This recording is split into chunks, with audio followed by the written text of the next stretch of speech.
Good morning എല്ലാ പ്രേക്ഷകർക്കും good morning വൈബ്സിലേക്ക് സ്വാഗതം. ഇന്ന് ചൊവ്വാഴ്ച ദിവസമാണ്. രാവിലെ നല്ല മഴ എല്ലായിടത്തും ഉണ്ട്. അത്യാവശ്യം കാലാവസ്ഥ മുന്നറിയിപ്പും അത്തരത്തിലാണ്. മഴ പെയ്യും, മഴയ്ക്കുള്ള സാധ്യതയുണ്ട് എന്നുള്ളതാണ് മുന്നറിയിപ്പ്. അതുകൊണ്ട് തന്നെ മഴ ജാഗ്രതയോടുകൂടി ഇരിക്കാം. രാവിലെ ഒരു വലിയ തീപിടുത്തം ഉണ്ടായിട്ടുണ്ട് തിരുവനന്തപുരത്ത് കൊച്ചുവേലിയിലാണത്. അപ്പോൾ ആ വാർത്തയിലേക്കാണ് നമ്മൾ ആദ്യം മോർണിംഗ് വൈബ്സ് പോകുന്നത്. തിരുവനന്തപുരം കൊച്ചുവേലിയിൽ വലിയൊരു തീപിടുത്തമുണ്ടായി. ഇൻഡസ്ട്രിയൽ ഏരിയയിൽ പ്രവർത്തിക്കുന്ന പ്ലാസ്റ്റിക് പ്രോസസിംഗ് യൂണിറ്റിലാണ് തീപിടുത്തമുണ്ടായത്. തീ അണയ്ക്കാനുള്ള ശ്രമം ഇപ്പോഴും തുടരുകയാണ് എന്നുള്ളതാണ് വിവരം. പുലർച്ചെ 3:00 തീപിടുത്തമുണ്ടായത് എന്നുള്ളതാണ് റിപ്പോർട്ടുകൾ. വി അരുൺ ചേരുന്നു വിവരങ്ങളുമായി. അരുൺ, ഈ തീ നിയന്ത്രണ വിധേയമാക്കാൻ കഴിഞ്ഞോ? ഹലോ, പുലർച്ചെ 5 മണിയോടുകൂടിയായിരുന്നു വേളിയിലെ ഇൻഡസ്ട്രിയൽ ഏരിയ ഇന്ന് പുലർച്ചെ 3 മണിയോടെയായിരുന്നു വേളി ഇൻഡസ്ട്രിയൽ ഏരിയയിലെ പ്ലാസ്റ്റിക് പ്രോസസിംഗ് യൂണിറ്റിൽ തീപിടുത്തമുണ്ടായത്. 5 മണിയോടുകൂടിയോടെ ഫയർഫോഴ്സ് എത്തി. വലിയ രീതിയിലുള്ള തീപിടുത്തമായിരുന്നു. തിരുവനന്തപുരം ജില്ലയിലെ ഏതാണ്ട് എല്ലാ ഫയർഫോഴ്സ് യൂണിറ്റുകളും അവിടേക്ക് എത്തി തീ അണച്ചു. ഇപ്പോഴും ആ തീ പൂർണ്ണമായും മാറിയെങ്കിലും കനത്ത പുക ആ പ്രദേശത്തുണ്ട്. അതുകൂടി മാറ്റാനുള്ള ശ്രമത്തിലാണ് ഫയർഫോഴ്സ് സംഘം ഉള്ളത്. തിരുവനന്തപുരം ജില്ലയിലെ ഏതാണ്ട് എല്ലാ ഫയർഫോഴ്സ് യൂണിറ്റുകളും ചാക്കേരയും കഴക്കൂട്ടത്തെയും അതുപോലെ ചെങ്ങൽച്ചൂടിലെ എല്ലാ യൂണിറ്റുകളും അവിടേക്ക് എത്തിയാണ്. തീ അണക്കൽ പ്രവർത്തനങ്ങൾ 20 യൂണിറ്റാണ് അവിടെ ആകെ എത്തിയത്. പുലർച്ചെ 3 മണിയോടുകൂടി ആരംഭിച്ച തുടങ്ങിയ തീപിടുത്തം എന്താണ് അതിന് കാരണമെന്ന് ഇതുവരെ കണ്ടെത്തിയിട്ടില്ല. ഏതായാലും ഇപ്പോഴും പൂർണ്ണമായും തീ അണഞ്ഞിട്ടില്ല. ചെറിയ രീതിയിൽ തീയുണ്ട്. പക്ഷേ വലിയ രീതിയിൽ ആളിക്കത്തുന്നതും തൊട്ടടുത്ത ഏരിയയിലേക്ക് ഇത് പോകുന്നതും തടയാൻ കഴിഞ്ഞിട്ടുണ്ട്. 3 മണി മുതൽ ഏതാണ്ട് 4 മണിക്കൂറോളം നീണ്ട തീ അണയ്ക്കാൻ ശ്രമമാണ് ഇപ്പോഴും തുടരുന്നത്. അരുൺ, ഇതൊരു പ്ലാസ്റ്റിക് ഗോഡൌൺ ആണെന്ന് മനസ്സിലാക്കുന്നത്. പക്ഷേ ഇതെങ്ങനെയാണ് തീപിടുത്തം ഉണ്ടായത് എന്നുള്ളത് എന്തെങ്കിലും വിവരം ലഭ്യമാണോ? പ്ലാസ്റ്റിക് പ്രോസസിംഗ് യൂണിറ്റ് ആണത്. എന്താണ് അതിന് തീപിടുത്ത കാരണമെന്നതിലൊക്കെ കുറച്ചുകൂടി വ്യക്തത വരേണ്ടിയിരിക്കുന്നു. അതുമായി ബന്ധപ്പെട്ട അന്വേഷണങ്ങളും വൈകാതെ ഫയർഫോഴ്സ് സംഘം ആരംഭിക്കും. ഏതായാലും വലിയ രീതിയിലുള്ള തീപിടുത്തമാണ്. നമുക്കറിയാം, വേളിയിലെ ഇൻഡസ്ട്രിയൽ ഏരിയയാണ്. നിരവധി ഇത്തരത്തിലുള്ള കമ്പനികളുള്ള സ്ഥലമാണ്. അവിടെ ഏതെങ്കിലും ഷോർട്ട് സർക്യൂട്ടോ അല്ലെങ്കിൽ ഏതെങ്കിലും അശ്രദ്ധമായി കാര്യങ്ങൾ കൈകാര്യം ചെയ്തതുമാണോ തീപിടുത്തത്തിന് കാരണമെന്നതിൽ വ്യക്തതയുണ്ടായിട്ടില്ല. അതുമായി ബന്ധപ്പെട്ട പരിശോധനകൾ ഇതിനുശേഷം ഫയർഫോഴ്സ് ആരംഭിക്കും. ഓക്കെ, അപ്പോൾ തീ പൂർണ്ണമായും നിയന്ത്രണ വിധേയമാക്കാൻ കഴിഞ്ഞു എന്നുള്ളതാണ് മനസ്സിലാക്കേണ്ടത്. അത് ഈ മഴ ഉണ്ടായിരുന്നു. അപ്പോൾ എന്താണെങ്കിലും കൂടുതൽ സ്ഥലങ്ങളിൽ നിന്ന് ഫയർഫോഴ്സ് യൂണിറ്റൊക്കെ എത്തി. ഇത് അവിടെ ജീവനക്കാർ തന്നെയാണോ തീപിടുത്തം ഉണ്ടായത് അറിയിച്ചത്, അല്ലെങ്കിൽ ശ്രദ്ധയിൽപ്പെടുന്നത് അങ്ങനെയാണോ? അങ്ങനെയാണ് ഫയർഫോഴ്സിൽ അറിയിക്കുന്നത്. അവിടെ നിന്നുള്ള ഫോൺ സന്ദേശത്തിന്റെ അടിസ്ഥാനത്തിലാണ് ഫയർഫോഴ്സ് സംഘം അവിടെ എത്തുന്നത്. അപ്പോൾ തന്നെ ഈ ജീവനക്കാർ തീ അണയ്ക്കാൻ ശ്രമം തുടങ്ങിയത്. പക്ഷെ വലിയ രീതിയിൽ തീ ആളിക്കത്തി. ഫയർഫോഴ്സ് യൂണിറ്റുകൾ ആദ്യം എത്തിയ യൂണിറ്റുകൾക്ക് മാത്രം അത് അണയ്ക്കാൻ കഴിയുമായിരുന്നില്ല. വലിയ രീതിയിലുള്ള തീപിടുത്തമായതുകൊണ്ട് തന്നെ കൂടുതൽ യൂണിറ്റുകളെ അവിടേക്ക് വിളിക്കുകയായിരുന്നു. 20 യൂണിറ്റാണ് തിരുവനന്തപുരം ജില്ലയിൽ നിന്നുള്ള 20 വിവിധ സ്ഥലങ്ങളിൽ നിന്നുള്ള വിവിധ യൂണിറ്റുകളിൽ നിന്നുള്ള 20ഓളം യൂണിറ്റുകളാണ് അവിടെ എത്തി തീ അണയ്ക്കാനുള്ള ശ്രമം തുടരുന്നത്. ഇപ്പോഴും പൂർണ്ണമായും അണഞ്ഞു എന്ന് പറയാൻ കഴിഞ്ഞ തീ ആളിക്കത്തുന്നില്ല എന്ന് മാത്രമാണ് ഇപ്പോഴത്തെ അവസ്ഥ. എങ്കിലും ശക്തമായ പുക പല ഭാഗങ്ങളിൽ നിന്നും ഉയരുന്നുണ്ട്. അതുകൂടി അവസാനിപ്പിക്കാനുള്ള ശ്രമത്തിലാണ് ഫയർഫോഴ്സ് സംഘങ്ങളുള്ളത്. വി അരുണാണ് വിവരങ്ങൾ പങ്കുവച്ചത്. തിരുവനന്തപുരത്ത് കൊച്ചുവേലിയിലാണ് ഇത്തരത്തിലൊരു വലിയ തീപിടുത്തം ഉണ്ടായത്. പുലർച്ചെ 3 മണിയോടുകൂടി തീപിടുത്തമുണ്ടായി. അത് ഒരു പ്ലാസ്റ്റിക് പ്രോസസിംഗ് ഗോഡൌൺ ആണ്. അവിടെയാണ് തീപിടുത്തം ഉണ്ടായത്. പ്ലാസ്റ്റിക് പ്രോസസിംഗ് യൂണിറ്റിലുണ്ടായ തീപിടുത്തം അത് നിയന്ത്രണ വിധേയമാക്കിയിട്ടുണ്ട്. ജില്ലയിലെ ഏതാണ്ട് മുഴുവൻ ഫയർഫോഴ്സ് യൂണിറ്റുകളും എത്തിയാണ്. വലിയൊരു തീപിടുത്തമായിരുന്നു. അപ്പോൾ അതിൻ്റെ നാശനഷ്ട കണക്കുകൾ സംബന്ധിച്ചുള്ള വിവരങ്ങളൊക്കെ ലഭ്യമായി വരുന്നതേ ഉള്ളൂ. കാരണം അതിൻ്റെ പ്രാഥമിക നിഗമനങ്ങളൊക്കെ വരുന്നതേ ഉള്ളൂ. വരും സമയങ്ങളിൽ അതിന് കൂടുതൽ വ്യക്തത ലഭിക്കുമെന്ന് കരുതാം.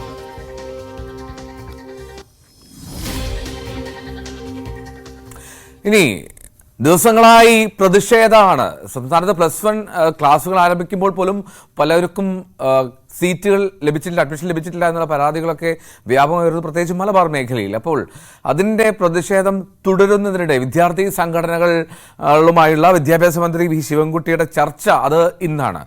+1 പ്രവേശനവുമായി ബന്ധപ്പെട്ട് വിദ്യാർത്ഥി സംഘടനകൾ നൽകിയ നിവേദനങ്ങൾ പരിഗണിച്ചാണ് മന്ത്രി ഇത്തരത്തിലൊരു ചർച്ചയ്ക്ക് വിളിച്ചിട്ടുള്ളത്. അതേസമയം പ്രതിസന്ധിക്ക് പരിഹാരം കാണാത്തതിൽ പ്രതിഷേധിച്ച് KSU ഇന്ന് വിദ്യാഭ്യാസ ബന്ദ് പ്രഖ്യാപിച്ചിട്ടുമുണ്ട്. യൂത്ത് ലീഗ് നിയമസഭയിലേക്ക് മാർച്ച് നടത്താനും നിശ്ചയിച്ചിട്ടുണ്ട്. MG മിഥുനാണ് വിവരങ്ങൾ നൽകുക തിരുവനന്തപുരത്ത്. മിഥുന്, ഈ ഒടുവിൽ മന്ത്രി നിലയും പറയുന്നത് ആവശ്യത്തിന് സീറ്റുകളുണ്ട് എന്നുള്ളതാണ്. പക്ഷെ അപ്പോഴും SFI ഉൾപ്പെടെ സമരരംഗത്താണ് എന്നുള്ളതാണ് കാര്യം. അവിടെ SFI വിമർശിക്കുക എന്നുള്ളതായിരുന്നു മന്ത്രി എടുത്ത നിലപാട്. പക്ഷെ അതിനും അപ്പുറത്തേക്ക് ഈ പ്രതിഷേധക്കാർ ഉന്നയിക്കുന്നത് പോലെ അധിക ബാച്ച് എന്നുള്ള, അധിക സീറ്റല്ല അധിക ബാച്ച് എന്നുള്ള ആവശ്യം അത് സർക്കാർ അംഗീകരിക്കാനുള്ള സാധ്യതകളുണ്ടോ? എന്തോ വലിയ പ്രതിഷേധമാണ് ഈ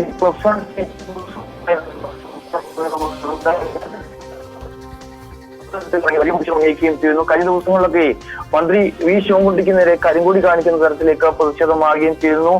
അത്തരത്തിൽ വലിയ രീതിയിൽ DDO ഓഫീസ് മാർച്ചടക്കം തുടരെ ദിവസങ്ങളായി നിരന്തരം MSFന്റെ ഭാഗത്തു നിന്നൊക്കെ ഉണ്ടാകുന്ന ഒരു പശ്ചാത്തലമുണ്ട്. അത്തരത്തിൽ നിരവധി വിദ്യാർത്ഥി യൂണിയൻ സംഘടനാ നേതാക്കളെല്ലാം തന്നെ റിമാൻഡിലാകുന്ന ഒരു പശ്ചാത്തലത്തിൽ കൂടിയാണ് ഈ ഒരു ചർച്ചയ്ക്ക് വിളിക്കാൻ മന്ത്രി ഇപ്പോൾ തയ്യാറായിരിക്കുന്നത് എന്നുള്ളതാണ് ഏറ്റവും ശ്രദ്ധേയമായിട്ടുള്ള കാര്യം. മന്ത്രി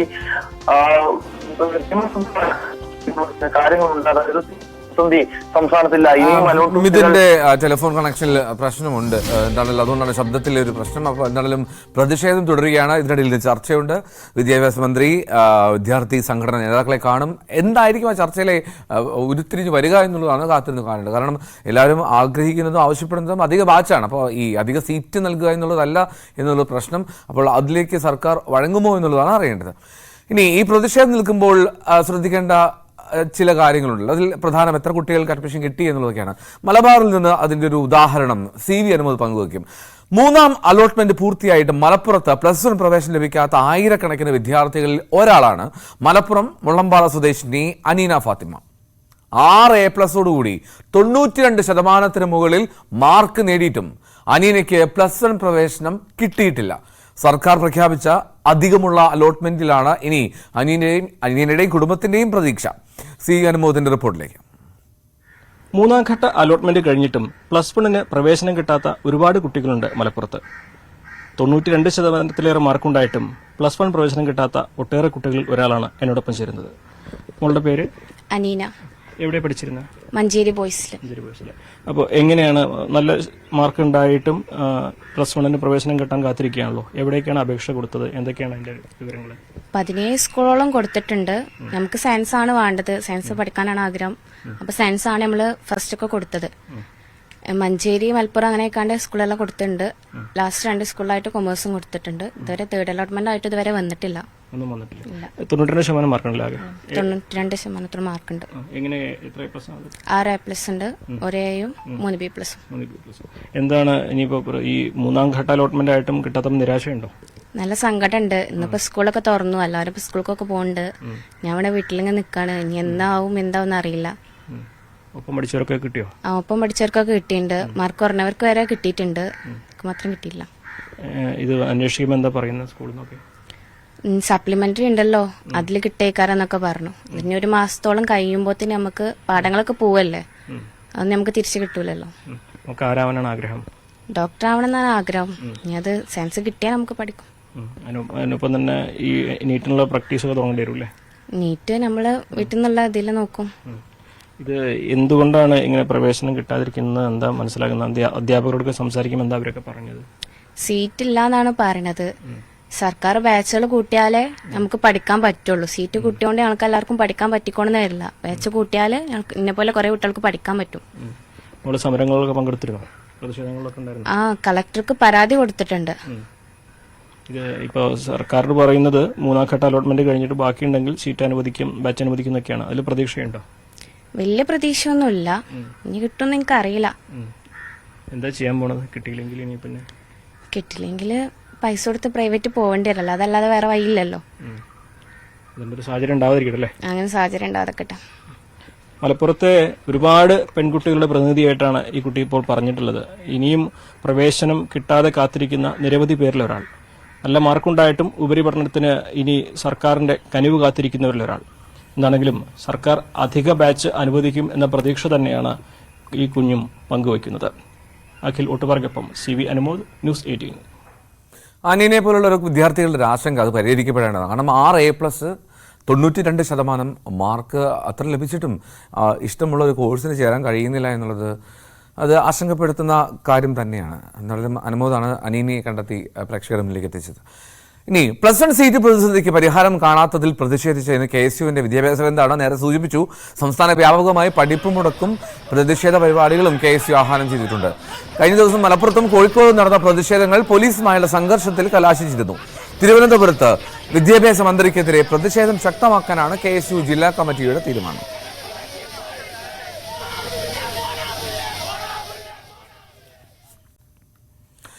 TP വധക്കേസ് പ്രതികൾക്ക് ശിക്ഷാ ഇളവ് നൽകാൻ നീക്കമെന്ന ആരോപണം ഇന്ന് നിയമസഭയെ പ്രക്ഷുബ്ധമാക്കിയേക്കും. സഭാ നടപടികൾ നിർത്തിവെക്കാനുള്ള ഉപക്ഷേപമായാകും വിഷയം സഭയിലെത്തുക. KK രമ ഇതിന് നോട്ടീസ് നൽകും. ആരോഗ്യ കുടുംബക്ഷേമ വകുപ്പുകളുടെ ധനാഭ്യർത്ഥന ചർച്ചയും ഇന്ന് സഭയിൽ നടക്കും.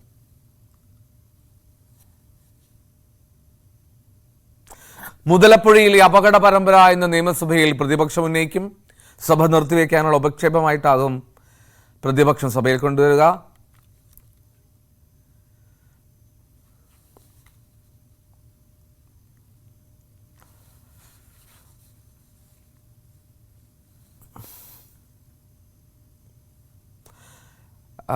ക്ഷമിക്കണം, തെറ്റായി ഇയാൾ റിപ്പോർട്ട് വന്ന് നൽകിയിരിക്കുന്നത്. ഇന്നലെ സഭയിൽ ഉന്നയിച്ചിരുന്നു, അതിന്റെ ചർച്ചയും നടന്നിരുന്നു.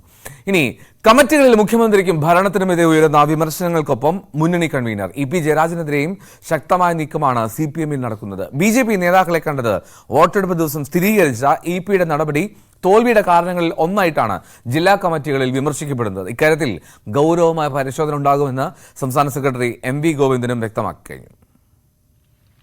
കഴിഞ്ഞ നിയമസഭാ തെരഞ്ഞെടുപ്പിൽ സീറ്റ് നിഷേധിക്കപ്പെട്ടതോടെ പാർട്ടിയുമായും പിണറായിയുമായും തെറ്റിയ EP ജയരാജനെതിരെ CPM-ൽ നീക്കം കൂടുതൽ ശക്തമാവുകയാണ്. പാർട്ടി കമ്മിറ്റികളിലും മുന്നണി യോഗങ്ങളിലും നിന്ന് വിട്ടുനിന്ന ജയരാജൻ അടുത്തിടെയാണ് വീണ്ടും സജീവമായത്. കണ്ണൂരിലെ റിസോർട്ടുമായി ബന്ധപ്പെട്ടുള്ള ആരോപണം നേരത്തെ സംസ്ഥാന സമിതിയിൽ ഉന്നയിച്ച P ജയരാജൻ ഇപ്പോഴും അത് മറന്നിട്ടില്ല. തെരഞ്ഞെടുപ്പ് ഫലം വിലയിരുത്താൻ ചേർന്ന സംസ്ഥാന സമിതി യോഗത്തിലും തന്റെ പരാതി അവഗണിച്ചതിലെ അതൃപ്തി P ജയരാജൻ വ്യക്തമാക്കിയിരുന്നു. പ്രകാശ് ജാവ്ദേക്കറുമായുള്ള കൂടിക്കാഴ്ചയിലും EP-യെ കണക്കറ്റ് വിമർശിച്ച P ജയരാജൻ പാർട്ടിക്കുള്ളിലെ തന്റെ ശത്രുവിനെ വെറുതെ വിടാൻ തയ്യാറല്ലെന്ന് വ്യക്തമാക്കി. കൺവീനർ സ്ഥാനത്ത് നിന്ന് EP ജയരാജൻ മാറിയാൽ പകരം പരിഗണിക്കപ്പെടാൻ ഇടയുള്ള നേതാക്കളുടെ പിന്തുണയും ഈ നീക്കങ്ങൾക്ക് പിന്നിൽ ഉണ്ടെന്നാണ് സൂചന. മുന്നണി കൺവീനർക്കെതിരെ ഘടകകക്ഷികളിൽ അതൃപ്തി ഉണ്ടെന്നതും ഇവർ ആയുധമാകുന്നു. മുഖ്യമന്ത്രി മാറേണ്ട കാര്യമില്ല എന്ന് തീർത്തു പറയുന്ന പാർട്ടി സെക്രട്ടറി EP ജയരാജന്റെ കാര്യത്തിൽ അത്തരമൊരു ഉറപ്പിന് തയ്യാറാകുന്നില്ല എന്നതും ശ്രദ്ധേയമാണ്. ന്യൂസ് 18 തിരുവനന്തപുരം. ഡൽഹി മുഖ്യമന്ത്രി അരവിന്ദ് കെജ്രിവാളിന്റെ ജാമ്യം റദ്ദാക്കണമെന്നാവശ്യപ്പെട്ട് എൻഫോഴ്സ്മെന്റ് ഡയറക്ടറേറ്റ് സമർപ്പിച്ച ഹർജിയിൽ ഇന്ന് വിധിയുണ്ടാകും. ഡൽഹി ഹൈക്കോടതിയാണ് വിധി പറയുക. ഉച്ചയ്ക്ക് 2:30 ജസ്റ്റിസ് സുധീർ കുമാർ ജെയിനാണ് വിധി പ്രസ്താവം നടത്തുക. ജൂൺ 20 വിചാരണ കോടതി കെജ്രിവാളിന് മദ്യനയ കേസിൽ ജാമ്യം നൽകിയത്. തുടർന്ന് ED ഡൽഹി ഹൈക്കോടതിയെ സമീപിക്കുകയായിരുന്നു. ആത്മവിമർശനവും പരോക്ഷ വിമർശനവുമായി CPI സംസ്ഥാന സെക്രട്ടറി ബിനോയ് വിശ്വം. എല്ലാത്തിലും വലിയവർ ജനങ്ങളാണ്. നിറഞ്ഞ കൂറോടും വിനയത്തോടും അവരോട് ഇടപഴകണം. വിമർശനങ്ങൾക്ക് മുന്നിൽ അസഹിഷ്ണുത കാട്ടരുത്. ജനങ്ങളുമായുള്ള ബന്ധം പുനഃസ്ഥാപിക്കണമെന്നും പാർട്ടി കത്തിൽ ബിനോയ് വിശ്വം സൂചിപ്പിക്കുന്നു. വിവരങ്ങളുമായി VV അരുൺ, ഇപ്പോൾ ഇത്തരമൊരു ആത്മവിമർശനം ഒപ്പം പരോക്ഷ വിമർശനം രണ്ടുമുണ്ടാകാനുള്ള സാഹചര്യം അതെന്തായിരുന്നു? വിശദാംശങ്ങൾ. എന്തോ CPIയുടെ മുഖമാസികയായ നവയുഗത്തിൽ പ്രസിദ്ധീകരിച്ച ബ്രാഞ്ച് സെക്രട്ടറിമാർക്കുള്ള കത്തിലാണ് ബിനോയ് വിശ്വത്തിന്റെ ഈ പരാമർശങ്ങൾ. തെരഞ്ഞെടുപ്പ് പരാതിയുടെ കാരണങ്ങൾ CPIയിൽ താഴെത്തട്ട് മുതൽ പരിശോധിച്ചുകൊണ്ടിരിക്കുകയാണ്. ഈ സാഹചര്യമാണ് ബിനോയ് വിശ്വം വിമർശനവും അതുപോലെ തന്നെ പരോക്ഷ വിമർശനം പറയുമ്പോൾ അസഹിഷ്ണുതയൊക്കെ പരാമർശമുള്ളത് മുഖ്യമന്ത്രിക്കെതിരെയൊക്കെ വലിയ തരത്തിൽ അത്തരം വിമർശനങ്ങൾ CPIന്റെ കമ്മിറ്റികൾ പോലും മുഖ്യമന്ത്രിക്ക് അസഹിഷ്ണുത വർദ്ധിച്ചതാണ് പരാജയത്തിന്റെ കാരണങ്ങളിൽ ഒന്ന് എന്ന പരാമർശം CPIന്റെ നേതൃയോഗങ്ങൾ പോലും ഉണ്ടാകുമ്പോൾ ഇത് ആ രീതിയിലുള്ള വിമർശനമായും വിലയിരുത്തപ്പെടുന്നുണ്ട്. ഇടതുമുന്നണിയിലെ നേതാക്കൾ ലക്ഷ്യമിട്ടാണ് ബ്രാഞ്ച് സെക്രട്ടറിമാർക്ക് നൽകിയ കത്തിലൂടെ അദ്ദേഹം ഈ വിമർശനം ഉന്നയിച്ചിരിക്കുന്നത്. അടിമുതൽ മുകൾ വരെ എല്ലാ തലങ്ങളിലും ആത്മവിമർശനത്തിന് കമ്മ്യൂണിസ്റ്റ് പാർട്ടികൾ സന്നദ്ധമാകണം. യാഥാർത്ഥ്യങ്ങളെ തൊടാതെ വ്യാഖ്യാന പാടവം കൊണ്ടോ ഉപരിപ്ലവമായ വിശകലന സാമർത്ഥ്യം കൊണ്ടോ പരിഹരിക്കാനാവാത്ത പ്രശ്നങ്ങൾ ഇടതുപക്ഷത്തിന് മുന്നിൽ ഉയർന്നു വന്നിട്ടുണ്ട്. അടിസ്ഥാന ജനവിഭാഗങ്ങളുമായി ഇടതുപക്ഷത്തിന് പഴയതുപോലെ ബന്ധമുണ്ടോ? അവർ ഇടതുപക്ഷത്തിന്മേൽ അർപ്പിച്ചതും വിശ്വാസത്തിന് ഇടിവുണ്ടായത് എങ്ങനെയാണ് എന്നീ കാര്യങ്ങൾ പരിശോധിക്കണമെന്ന് CPIയുടെ സംസ്ഥാന സെക്രട്ടറി ആവശ്യപ്പെടുന്നു. എല്ലാത്തിനും എല്ലാത്തിനേക്കാളും വലുത് ജനങ്ങളാണ്. നിറഞ്ഞ കൂറോടും വിനയത്തോടും വേണം ഇടതുപക്ഷം ജനങ്ങളോട് ഇടപെടാനെന്ന് ബിനോയ് വിശ്വം ഓർമ്മിപ്പിക്കുന്നു. മുഖ്യമന്ത്രിക്കെതിരെ ഈ ബൈക്ക് ഓപ്പറേറ്ററെ ശകാരിച്ചത് ഉൾപ്പെടെ പല വിഷയങ്ങളും അസഹിഷ്ണുത എന്ന് ചൂണ്ടിക്കാട്ടി വിമർശനങ്ങൾ ഉയർന്ന സാഹചര്യം CPI കമ്മിറ്റികളിലും അത്തരം കടുത്ത വിമർശനങ്ങൾ മുഖ്യമന്ത്രിക്കെതിരെ ഉയർന്നിരുന്നു. ആ സാഹചര്യത്തിൽ കൂടി വേണം ബിനോയ് വിശ്വത്തിന്റെ ഈ പരാമർശങ്ങൾ വായിച്ചെടുക്കാൻ. തെരഞ്ഞെടുപ്പ് അവരോധത്തിനായി അടുത്ത മാസം 9-ാം തീയതി മുതൽ CPIയുടെ വിപുലമായ നേതൃയോഗങ്ങൾ ചെയ്യുന്നുണ്ട്. അപ്പോഴും ഇത്തരം കാര്യങ്ങൾ ചർച്ചയ്ക്ക് വരും. ഓക്കെ, ആത്മവിമർശനവും പരോക്ഷ വിമർശനവുമായിട്ടാണ് ഇവിടെ CPI സംസ്ഥാന സെക്രട്ടറി ബിനോയ് വിശ്വത്തിന്റെ പാർട്ടിക്കകത്തെ കത്ത് എന്നാണെങ്കിലും അത് വരും സമയങ്ങളിൽ കൂടുതൽ ചർച്ചയ്ക്കുള്ള സാധ്യതയും തുറന്നിടുകയാണ്.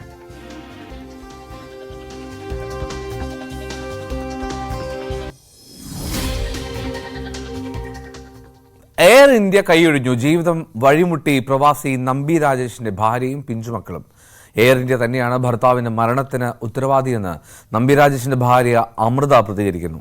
എയർ ഇന്ത്യയുടെ നടപടിയെ നിയമപരമായി നേരിടാനാണ് തീരുമാനം. പ്രവാസിയായ നമ്പി രാജേഷിന്റെ മരണത്തിൽ നഷ്ടപരിഹാരം നൽകില്ല എന്ന് എയർ ഇന്ത്യ വൈകിട്ട് കുടുംബത്തെ അറിയിച്ചിരുന്നു. മരണത്തിന്റെ ഉത്തരവാദി എയർ ഇന്ത്യ അല്ലെന്നായിരുന്നു വിശദീകരണം.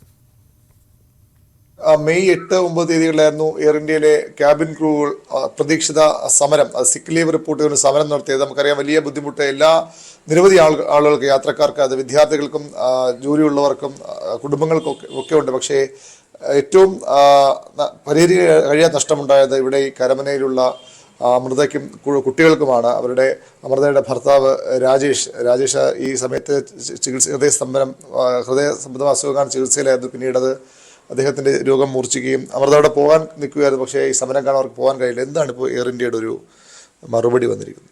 അപ്പം അതിലവർ പറയുന്നതെന്ന് വെച്ചാൽ ഞങ്ങൾക്കിതൊന്നും ചെയ്യാനില്ല, ഞങ്ങൾ ഉത്തരവാദികളല്ല, ഞങ്ങൾക്ക് വേറെ ഒന്നും കോമ്പൻസേഷനൊന്നും തരാൻ പറ്റത്തില്ല എന്ന രീതിയിലാണ് അവർ പറയുന്നത്. 8-ാം തീയതി ടിക്കറ്റും അവർ 9-ാം തീയതി മാറ്റി തന്നു. 9-ാം തീയതി അവർ വേറെ ഞങ്ങൾക്ക് എയർലൈനിൽ സീറ്റ് നോക്കി, പക്ഷേ കിട്ടിയില്ല. പിന്നെ അതുകൊണ്ടാണ് അവരുടെ ഭാഗത്തുള്ള തെറ്റല്ല, സീറ്റ് ഇല്ലാത്തത് കൊണ്ടാണ്. പിന്നെ ഈ റീഫണ്ട് 30 days ആണ് പറയുന്നത്. ടിക്കറ്റ് തുക മാത്രം. ടിക്കറ്റിൻ്റെ തുക, പക്ഷെ അത് ഫുള്ളും തന്നില്ല. അതിൽ 300 ചില്ലറ രൂപ കുറച്ചിട്ടാണ് തന്നത്. അതും 30 days ടൈമുണ്ട്. പിന്നെ നിങ്ങൾ ഏജൻസി വഴി ബുക്ക് ചെയ്തുകൊണ്ടാണ് ഇത്ര ഡിലേ ആയത്. അങ്ങനെ അവരെ ഭാഗം ന്യായീകരിച്ചാണ് പറയുന്നത്. അപ്പോൾ നഷ്ടമായത് എനിക്കും എൻ്റെ മക്കൾക്ക് മാത്രമാണ്. ഞങ്ങളെ വീട്ടിലെ കുടുംബത്തിലെ ഏക ഒരു വരുമാനം എൻ്റെ ഭർത്താവായിരുന്നു. ഞങ്ങൾക്ക് ആശ്രയമല്ല. ഞങ്ങൾ സാധാ ഒരു മിഡിൽ ക്ലാസ് ഫാമിലിയാണ്, വാടക വീടാണ്. ഞാൻ പഠിക്കുകയാണ്, എനിക്ക് വേറെ വരുമാനമില്ല. എൻ്റെ മക്കൾ കുഞ്ഞു മക്കൾ എന്താണെന്നോലും അറിവായിട്ടില്ല. ഇപ്പം സത്യം പറഞ്ഞാൽ അടുത്ത ദിവസത്തെ ചിലവിന് പോലും കാശില്ലാത്ത രീതിയിലാണ് ഞാനിപ്പോൾ ഇരിക്കുന്നത്. ഇനി എന്ത് ചെയ്യണമെന്നോലും അറിയത്തില്ല. വേറെ ഒരു മാർഗ്ഗവും ഇല്ലാതെ മുന്നേ ഞങ്ങൾക്കൊരു ആകെ ഒരു പ്രതീക്ഷയിലുണ്ടായിരുന്നു, എന്തായാലും ഭർത്താവ് വരത്തില്ല, എന്നാലും എന്തെങ്കിലും ഒരു തുക കിട്ടിയിരുന്നെങ്കിൽ എനിക്കും എൻ്റെ മക്കൾക്കും ജീവിക്കാനുള്ള എന്തെങ്കിലും കിട്ടുമെന്ന് പ്രതീക്ഷ. ഇപ്പം ആ പ്രതീക്ഷയില്ല. കുട്ടികൾ സത്യം പറഞ്ഞാൽ സ്കൂൾ പോലും ഫീസ് അടച്ചില്ല ഇതുവരെ. അങ്ങനെയാണ് ഇരിക്കുന്നത്. ഇതും കൂടെ കേട്ടപ്പോൾ സത്യം ഞെട്ടിപ്പോയി. അവർ പെട്ടെന്ന് ഒരു കൈ ഒഴിഞ്ഞു, ഒരു മനുഷ്യത്വം പോലും ഇല്ല, അതൊരു ജീവൻ ഇവർക്ക് വിലയില്ല. ആ രീതിയിലാണ് ഇവർ കൈവിട്ടത്. ഞാൻ പറയാം, എന്തായാലും എയർ ഇന്ത്യയാണ് ഇതിന് കാരണം. എയർ ഇന്ത്യ കാരണമാണ് എൻ്റെ ഭർത്താവ് മരിച്ചത്. ഞാൻ അവിടെ കറക്റ്റ് സമയത്ത് പോയിരുന്നു. എൻ്റെ ഒരു സാന്നിധ്യം അദ്ദേഹം ഒത്തിരി ആഗ്രഹിച്ചിരുന്നു. അങ്ങനെ എത്താൻ പറ്റില്ലെങ്കിൽ ഇന്നേരം മരിക്കത്തില്ലായിരുന്നു. പൂർണ്ണമായും കൈയൊഴിഞ്ഞിരിക്കുന്നു എയർ ഇന്ത്യ. അത് തന്നെയാണ് ഏറ്റവും പ്രധാനപ്പെട്ട കാര്യം. അന്ന് തന്നെ നിരവധി, ഒരുപക്ഷെ മലയാളികൾ ഒന്നടങ്കം വിഷമിച്ച ഒരു സംഭവമായിരുന്നു ഈ അമൃതയുടെ അവസ്ഥ. അപ്പോൾ എയർ ഇന്ത്യയിൽ നിന്ന് സഹായം ഉണ്ടാകുന്നതിന് പ്രതീക്ഷിച്ചു. പക്ഷേ ഒരു തരത്തിലും അവരുടെ വീഴ്ചയല്ല, അപ്രതീക്ഷിതമായി ഉണ്ടായ കാരണങ്ങൾ, ജീവനക്കാരുടെ സമരം തങ്ങളുടെ പ്രശ്നമല്ല എന്ന് പറഞ്ഞ് കൈയൊഴിയുകയാണ് എയർ ഇന്ത്യ ചെയ്തത്. അത് തന്നെയാണ് അമൃത ചോദിക്കുന്നത്, എന്ത് ചെയ്യണമെന്ന്. മുന്നോട്ടുള്ള 5 വയസ്സും 3 വയസ്സുമുള്ള 2 കൊച്ചുകുട്ടികളാണ് അവർക്കുള്ളത്. അവരുടെ ജീവിതം പോലും എന്ത് ചെയ്യുന്നറിയാത്ത, അവരുടെ പഠനകാര്യത്തിനും പോലും എന്ത് ചെയ്യുന്നറിയാത്തൊരവസ്ഥയിലുണ്ട് ഈ കുടുംബം. ആരാണ് ഇവരെ സഹായിക്കുക എന്നൊക്കെ കണ്ടറിയണം. ഗവർണർ, മുഖ്യമന്ത്രി, പ്രതിപക്ഷ നേതാവ് തുടങ്ങിയ എല്ലാ തലങ്ങളിലുള്ള ആളുകൾക്കും അവർ പരാതി നൽകിയിട്ടുണ്ട്. സഹായം ലഭിക്കുന്ന പ്രതീക്ഷിക്കുന്നു. പക്ഷേ ഇപ്പോൾ എയർ ഇന്ത്യയാണ് പ്രധാനമായും നഷ്ടപരിഹാരം നൽകേണ്ടത്. പക്ഷെ അവർ പൂർണ്ണമായും കൈയൊഴിഞ്ഞിരിക്കുന്നതിന് മറ്റു വഴികൾ തന്നെയാണ്, മറ്റു പ്രതീക്ഷകൾ തന്നെയാണ് അവർക്ക് ബാക്കിയുള്ളത്. വിവിയറിന്റെ റിപ്പോർട്ടാണുള്ളത്. ഇടുക്കിയിൽ റവന്യൂ വകുപ്പ് സ്റ്റോപ്പ് മെമ്മോ നൽകിയ കെട്ടിടത്തിൽ CPIയുടെ ഓഫീസ് പ്രവർത്തനം ആരംഭിച്ചു. പുറമ്പോക്ക് ഭൂമിയിലെ നിർമ്മാണം എന്ന് കണ്ടെത്തി സ്റ്റോപ്പ് മെമ്മോ നൽകിയ കെട്ടിടത്തിലാണ് പാർട്ടി ഓഫീസ് പ്രവർത്തിക്കുന്നത്. കയ്യേറ്റ ഭൂമിയെന്ന് അറിയില്ലെന്നും വാടകയ്ക്കെടുത്ത മുറിയാണെന്നും CPI വിശദീകരിക്കുന്നു. Idukki Koottar CPI local committee ഓഫീസാണ് പുറമ്പോക്ക് ഭൂമിയിൽ നിർമ്മിച്ച കെട്ടിടത്തിൽ പ്രവർത്തനം ആരംഭിച്ചിരിക്കുന്നത്. കരുണാപുരം വില്ലേജിൽ സർവേ നമ്പർ 61/1 ഉൾപ്പെടുന്ന ഭൂമിയിൽ 10 വർഷം മുൻപാണ് കെട്ടിടം നിർമ്മാണം ആരംഭിച്ചത്. SNDP കൂട്ടാർ ശാഖായോഗം നിർമ്മിച്ച കെട്ടിടത്തിന്റെ മുൻഭാഗം റോഡ് പുറമ്പോക്കും പുറകുവശം തോട് പുറമ്പോക്കുമാണ്. ഇതോടെ റവന്യൂ വകുപ്പ് സ്റ്റോപ്പ് മെമ്മോ നൽകുകയായിരുന്നു. തുടർന്ന് വർഷങ്ങളായി നിർമ്മാണം നടക്കാതിരുന്ന കെട്ടിടത്തിലാണ് കഴിഞ്ഞ 12-ന് CPI ലോക്കൽ കമ്മിറ്റി ഓഫീസ് പ്രവർത്തനം ആരംഭിച്ചത്. ഇതിനെതിരെ 14-ന് Karunapuram village office stop memo നൽകി. ഇതും അവഗണിച്ചാണ് ഓഫീസ് പ്രവർത്തനം ആരംഭിച്ചത്. എന്നാൽ പാർട്ടി നിർമ്മാണം നടത്തിയിട്ടില്ലെന്നും വാടകയ്ക്കെടുത്ത കെട്ടിടമാണെന്നുമാണ് CPIയുടെ വിശദീകരണം. അതൊരു പുറമ്പോക്ക് ഭൂമിയിലാണ് ആ കെട്ടിടം നിൽക്കുന്നത് എന്നതിനെ സംബന്ധിച്ചിട്ടൊന്നും ഞങ്ങൾക്ക് അറിയില്ലായിരുന്നു. അത്ര ഒരാഴത്തിലുള്ള ഒരു ചിന്തയിലേക്ക് നമ്മൾ പോയുമില്ല. വ്യക്തമായ എഗ്രിമെന്റോട് കൂടിയാണ് കാര്യങ്ങൾ ചെയ്തിരിക്കുന്നത്. മറ്റു തരത്തിലെ എന്തെങ്കിലും നിയമപരമായ കാര്യങ്ങളോ മറ്റ് വിഷയങ്ങളോ വരികയാണെങ്കിൽ തീർച്ചയായിട്ടും അവിടെ നിന്ന് ഓഫീസ് മാറുന്നതിനെ സംബന്ധിച്ചിട്ട് പാർട്ടി ആലോചിക്കും ഗൗരവമായിട്ട്. അത് കൂട്ടാറിലെ ലോക്കൽ കമ്മിറ്റി കൂടി അതിന്റെ കൃത്യമായ രീതിയിലുള്ള നടപടികളുമായിട്ട് തന്നെയായിരിക്കും മുമ്പോട്ട് പോകുന്നത്. പാർട്ടി ഓഫീസ് ആവശ്യത്തിനായി കെട്ടിടത്തിൽ ഇഷ്ടിക കെട്ടി ഒരു മുറിയും പണിതു. പുറമ്പോക്ക് ഭൂമിയിലെ നിർമ്മാണം സംബന്ധിച്ച് ഉടുമ്പൻചോല LA തഹസിൽദാർ ജില്ലാ കളക്ടർക്ക് റിപ്പോർട്ട് നൽകിയിട്ടുണ്ട്. ന്യൂസ് 18 ഇടുക്കി. വിദേശ വായ്പാ സഹായത്തോടെ കുടിവെള്ള വിതരണം സ്വകാര്യ ഏജൻസികളെ ഏൽപ്പിക്കാനുള്ള ജല അതോറിറ്റിയുടെ നീക്കത്തിനെതിരെ ഇടത് ട്രേഡ് യൂണിയനുകൾ. പദ്ധതി ജനദ്രോഹപരവും ഇടതു നയങ്ങൾക്ക് എതിരുമാണെന്ന് AITC ആരോപിച്ചു. സർക്കാർ വിഹിതത്തിനൊപ്പം ADB വായ്പയിലുള്ള വൻകിട പദ്ധതിക്ക് 21% അധിക തുകയോടെ സംസ്ഥാനതല എംപവേർഡ് കമ്മിറ്റി നിലവിൽ അനുമതി നൽകിയിട്ടുണ്ട്. തിരുവനന്തപുരം, കൊച്ചി നഗരങ്ങളാണ് നിലവിൽ പദ്ധതിയുടെ പരിഗണനയിലുള്ളത്. ഇതിൽ കൊച്ചി നഗരത്തിലെ കുടിവെള്ള വിതരണത്തിന് ഫ്രഞ്ച് കമ്പനിയുമായുള്ള വാട്ടർ അതോറിറ്റിയുടെ കരാർ അന്തിമഘട്ടത്തിലാണ്.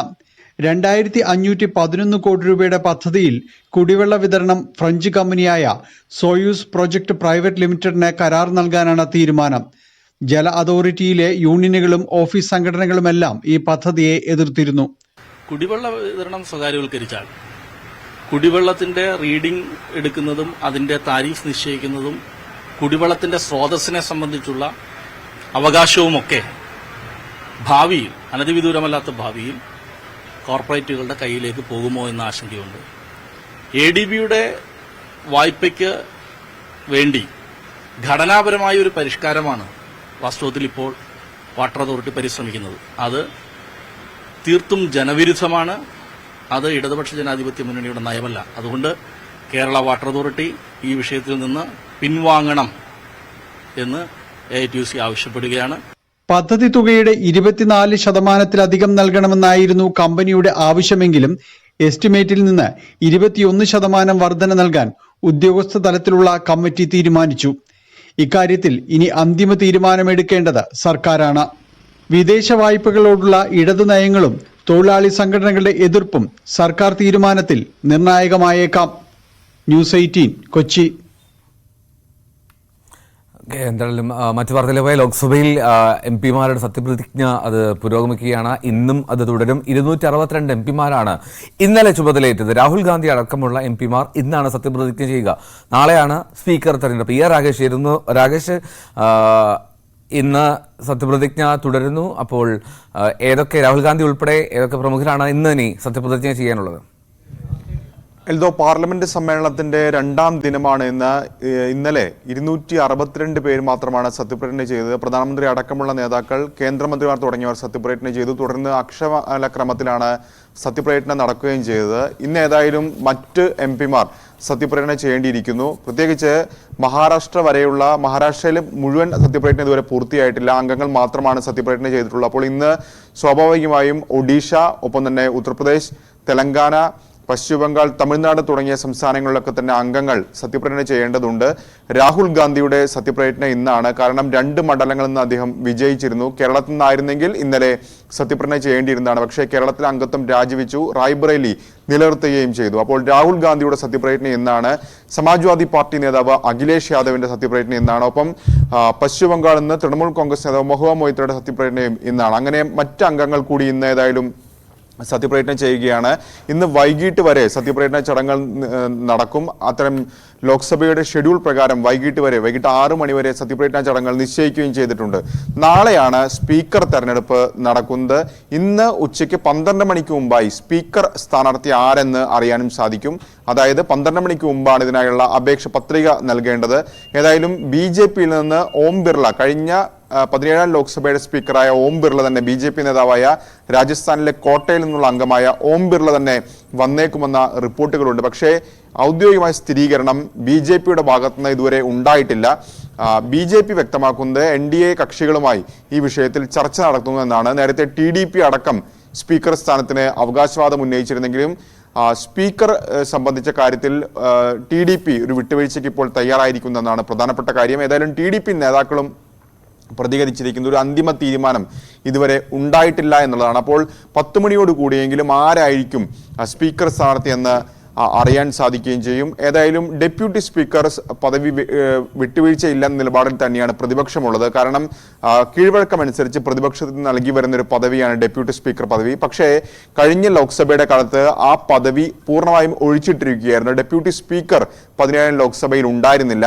ഏതായാലും അതിനായുള്ള ശ്രമങ്ങൾ തുടരുമെന്ന് കോൺഗ്രസ് നേതാക്കൾ വ്യക്തമാക്കുകയും ചെയ്തിട്ടുണ്ട്. അതിനിടയിലാണ് DMKക്ക് ഒരുപക്ഷെ ഡെപ്യൂട്ടി സ്പീക്കർ സ്ഥാനം നൽകിയേക്കും എന്ന റിപ്പോർട്ടുകൾ കൂടി പുറത്തു വന്നു. പക്ഷേ DMK നേതാക്കൾ വ്യക്തമാക്കിയിരിക്കുന്നത് ഇന്ത്യ സഖ്യവുമായി കൂടിയാലോചിക്കാതെ ഒരു അന്തിമ തീരുമാനം ഇക്കാര്യത്തിൽ എടുക്കില്ല എന്ന പ്രതികരണം ഏതായാലും DMK നേതാക്കളുടെ ഭാഗത്തുനിന്നും വന്നിട്ടുണ്ട്. ഏതായാലും ആരായിരിക്കും ലോക്സഭാ സ്പീക്കർ എന്ന കാര്യത്തിൽ 10 മണിയോടുകൂടി അറിയാൻ സാധിക്കും. എൽദോ രാകേഷ്, ഈ ഡെപ്യൂട്ടി സ്പീക്കറുടെ കാര്യത്തിൽ അങ്ങനെ ഒരു തർക്കം അല്ലെങ്കിൽ അങ്ങനെ ഒരു ചർച്ച നിലനിൽക്കുന്ന സാഹചര്യത്തിൽ അതിൽ ഒരു വിട്ടുവീഴ്ചയ്ക്ക് തയ്യാറാകാനുള്ള സാധ്യതയുണ്ടോ സർക്കാരിന്റെ ഭാഗത്ത് നിന്ന്? അല്ലെങ്കിൽ ആ പദവി പ്രതിപക്ഷത്തിന് നൽകുക എന്നുള്ള നിലപാടിലേക്ക് എത്താൻ സാധ്യതയുണ്ടോ? പ്രത്യേകിച്ചും കഴിഞ്ഞ തവണത്തെ പോലെ അല്ലല്ലോ, പ്രതിപക്ഷം ഇത്തവണ കരുത്തുറ്റ പ്രതിപക്ഷമാണ്.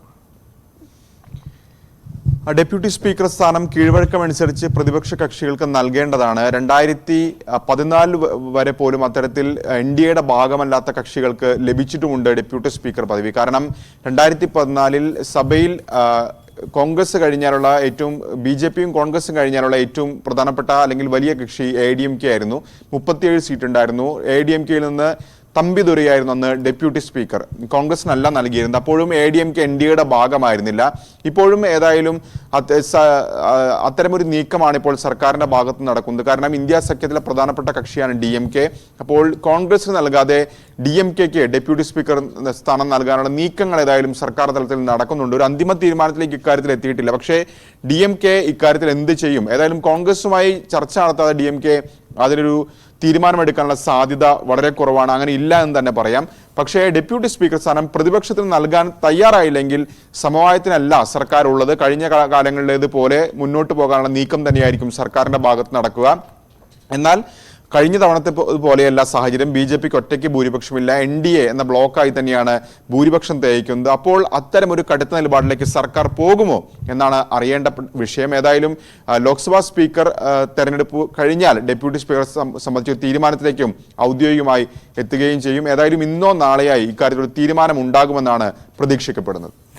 ഒപ്പം രാകേഷ്, ഒരു കാര്യം കൂടി, ഇന്നലെ സത്യപ്രതിജ്ഞ നടക്കുന്ന വേളയിൽ പോലും ഇപ്പോൾ ഷാഫി അതിൻ്റെ ഭരണഘടനയുടെ പതിപ്പ് ഉയർത്തിയാണ് സത്യപ്രതിജ്ഞ ചെയ്തത്. മാത്രമല്ല ഭരണഘടന ഒരു പൊതു ചർച്ചയായിരുന്നു ഭരണപക്ഷത്തും പ്രതിപക്ഷത്തും.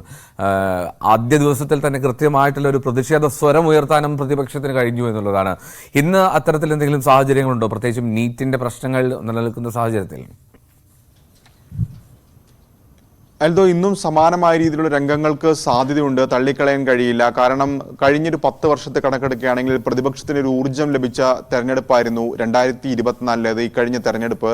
അതുകൊണ്ട് തന്നെയാണ് ഇന്നലെ അത്തരമൊരു നീക്കം പ്രതിപക്ഷത്തിന്റെ ഭാഗത്തുനിന്നും ഉണ്ടായത്. പ്രത്യേകിച്ച് ഭരണഘടന ഈ തെരഞ്ഞെടുപ്പ് കാലത്ത് വലിയ ചർച്ചാ വിഷയമായിരുന്നു. 400-ലധികം സീറ്റ് നേടിക്കഴിഞ്ഞാൽ ഭരണഘടന തിരുത്തുമെന്ന പ്രചാരണം പ്രതിപക്ഷം നടത്തുകയും ചെയ്തിരുന്നു. ഏതായാലും ഇന്നലെ അത്തരത്തിലൊരു മാർച്ച്, ഭരണഘടനയും കയ്യിലേന്തിയ ഒരു മാർച്ചാണ് പ്രതിപക്ഷം ഇന്ത്യ സഖ്യം നടത്തിയത്. തുടർന്ന് അംഗങ്ങൾ എൽദോ സൂചിപ്പിച്ച പോലെ ഷാഫി പറമ്പിൽ അടക്കമുള്ള നേതാക്കൾ ഭരണഘടന കയ്യിലേന്തി. ഷാഫി പറമ്പിൽ മാത്രമല്ല KC വേണുഗോപാലും കൊടിക്കുന്നിൽ സുരേഷും തുടങ്ങിയ നേതാക്കളൊക്കെ തന്നെ ഭരണഘടന കയ്യിൽ ഏന്തിയാണ് സത്യപ്രതിജ്ഞ ചെയ്തത്. അപ്പോൾ സമാനമായ രീതിയിലുള്ള രംഗങ്ങൾക്ക് ഇന്നും സഭ ഒരുപക്ഷെ സാക്ഷിയായേക്കും. ഇന്നലെ ഏതായാലും പ്രധാനമന്ത്രി സത്യപ്രതിജ്ഞ ചെയ്യുമ്പോൾ രാഹുൽ ഗാന്ധി അടക്കമുള്ള നേതാക്കൾ ഭരണഘടനയുടെ കോപ്പി ഉയർത്തിക്കാട്ടിയിരുന്നു. ഇന്ന് രാഹുൽ ഗാന്ധി സത്യപ്രതിജ്ഞ ചെയ്യുമ്പോൾ എന്തായിരിക്കും BJP അംഗങ്ങളുടെ പ്രതികരണം എന്ത് ഏറെ പ്രധാനപ്പെട്ടതാണ്. പ്രത്യേകിച്ച് കഴിഞ്ഞ കാലത്തൊക്കെ പ്രതിപക്ഷ നിരയിൽ നിന്ന് ചില നേതാക്കളൊക്കെ സത്യപ്രതിജ്ഞ ചെയ്യുമ്പോൾ ജയ് ശ്രീറാം മുഴക്കിയിരുന്നു BJP അംഗങ്ങൾ. അപ്പോൾ ഇത്തവണ അത്തരമൊരു നീക്കം BJP അംഗങ്ങളുടെയൊക്കെ ഭാഗത്തുനിന്ന് പ്രതിപക്ഷത്തെ പ്രധാനപ്പെട്ട നേതാക്കൾ സത്യപ്രതിജ്ഞ ചെയ്യുമ്പോൾ ഉണ്ടാകുമോ എന്ന് അറിയേണ്ട വിഷയമാണ്. കാരണം ഇന്ന് രാഹുൽ ഗാന്ധി സത്യപ്രതിജ്ഞ ചെയ്യുന്നു, അഖിലേഷ് യാദവ് സത്യപ്രതിജ്ഞ ചെയ്യുന്നു, കനിമൊഴി സത്യപ്രതിജ്ഞ ചെയ്യുന്നു. അങ്ങനെ പ്രതിപക്ഷ നിരയിലെ പ്രധാനപ്പെട്ട നേതാക്കളൊക്കെ തന്നെ ഇന്ന് സത്യപ്രതിജ്ഞ ചെയ്യുകയാണ്. അപ്പോൾ എന്തായിരിക്കും സർക്കാരിന്റെ നീക്കം എന്നുള്ളത് കൂടി ശ്രദ്ധേയമായ കാര്യമാണ്. ശരി, രാകേഷാണ് വിവരങ്ങൾ നൽകിയത്. ലോക്സഭയിൽ ഇന്നും സത്യപ്രതിജ്ഞ തുടരും. ഇന്നും രാഹുൽ ഗാന്ധി ഉൾപ്പെടെയുള്ള നേതാക്കൾ ഇന്ന് സത്യപ്രതിജ്ഞ ചെയ്യാനിരിക്കെ പ്രതിപക്ഷത്തിന്റെ നിലപാടുകൾ ഒക്കെ ശ്രദ്ധേയമാണ്. എന്തായാലും നമുക്ക് കാത്തിരിക്കാം. ഇനിയുള്ള ലോക്സഭാ സമ്മേളനങ്ങൾ എന്തായാലും കഴിഞ്ഞ തവണത്തെ പോലെ അത്രമാത്രം എളുപ്പമായിരിക്കില്ല എന്നുള്ളതാണ് ഏറ്റവും പ്രധാനപ്പെട്ട കാര്യം ഭരണപക്ഷത്തെ സംബന്ധിച്ച്. ഇനി മറ്റു വാർത്തയിലേക്ക് പോയാൽ അമിത വേഗതയിൽ വീണ്ടും അപകടമുണ്ടാക്കി കല്ലട ബസ്. കർണാടകയിലെ ഗുണ്ടൽപെട്ടിൽ വെച്ചാണ് മലയാളിയുടെ പിക്കപ്പ് വാഹനം കല്ലട ബസ് ഇടിച്ചു തെറിപ്പിച്ചത്. ഗുണ്ടൽപെട്ട് ചെക്ക് പോസ്റ്റിൽ നിർത്തിയിട്ടിരുന്ന കൊച്ചിയിലെ ആൽഫ ഒമേഗ സ്ഥാപനത്തിന്റെ വാഹനത്തിലേക്കാണ് ബസ് ഇടിച്ചു കയറിയത്. അപകടത്തിൽ ഡ്രൈവർ ഉൾപ്പെടെ 2 മലയാളികൾക്ക് പരിക്കേറ്റു.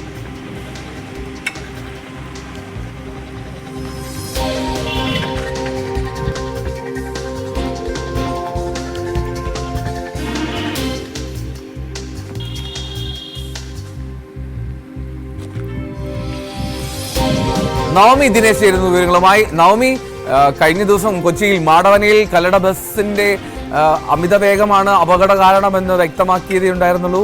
മാത്രമല്ല മുൻപും കല്ലട ബസ് ഇത്തരത്തിൽ പലപ്പോഴും അപകടങ്ങൾ സൃഷ്ടിച്ച് നമുക്കറിയാം. പക്ഷേ അപകടങ്ങളാണ് എന്നിരിക്കെ തന്നെ ഈ അമിത വേഗം എന്നുള്ളതാണ് പ്രശ്നം. അത് തുടരുന്നൊരു സാഹചര്യം ആ ബസ് മാനേജ്മെന്റിന്റെ ഭാഗത്തുനിന്നുണ്ടാകുമ്പോൾ അതിൽ നിയന്ത്രണം കൊണ്ടുവരേണ്ട സാഹചര്യമുണ്ട്. ഈ അപകടത്തിന്റെ വിശദാംശങ്ങൾ ആദ്യം.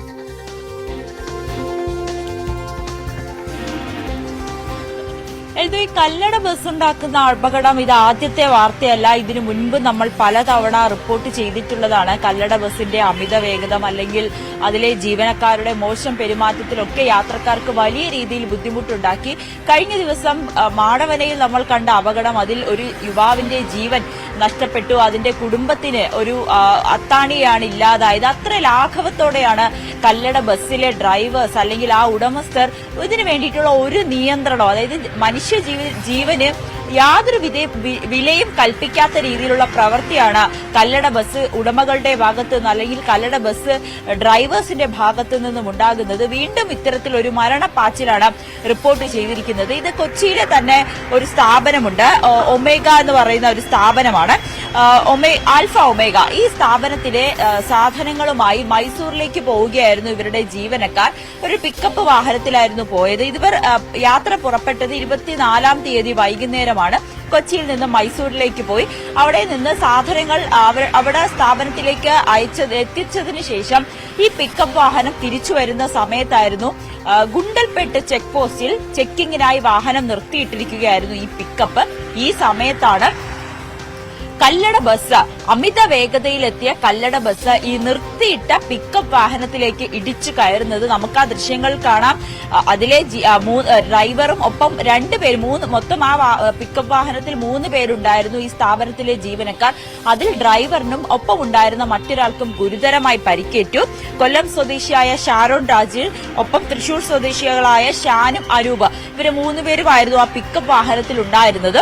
ഇത് ഷാരോണിന്റെ തോളെല്ല് പൊട്ടിയ നിലയിലാണ്, ഇപ്പോൾ ആശുപത്രിയിൽ ചികിത്സയിലാണ്, ഫാത്തിമ മാത ആശുപത്രിയിലാണ്. മറ്റ് ഒരാൾക്ക് ഷാനും ഗുരുതരമായി പരിക്കേറ്റു. അനൂപിന് നിസ്സാര പരിക്കുകൾ മാത്രമേ ഉള്ളൂ. അങ്ങനെ തലനാരിഴയ്ക്കാണ് ഈ 3 യുവാക്കളും രക്ഷപ്പെട്ടത്.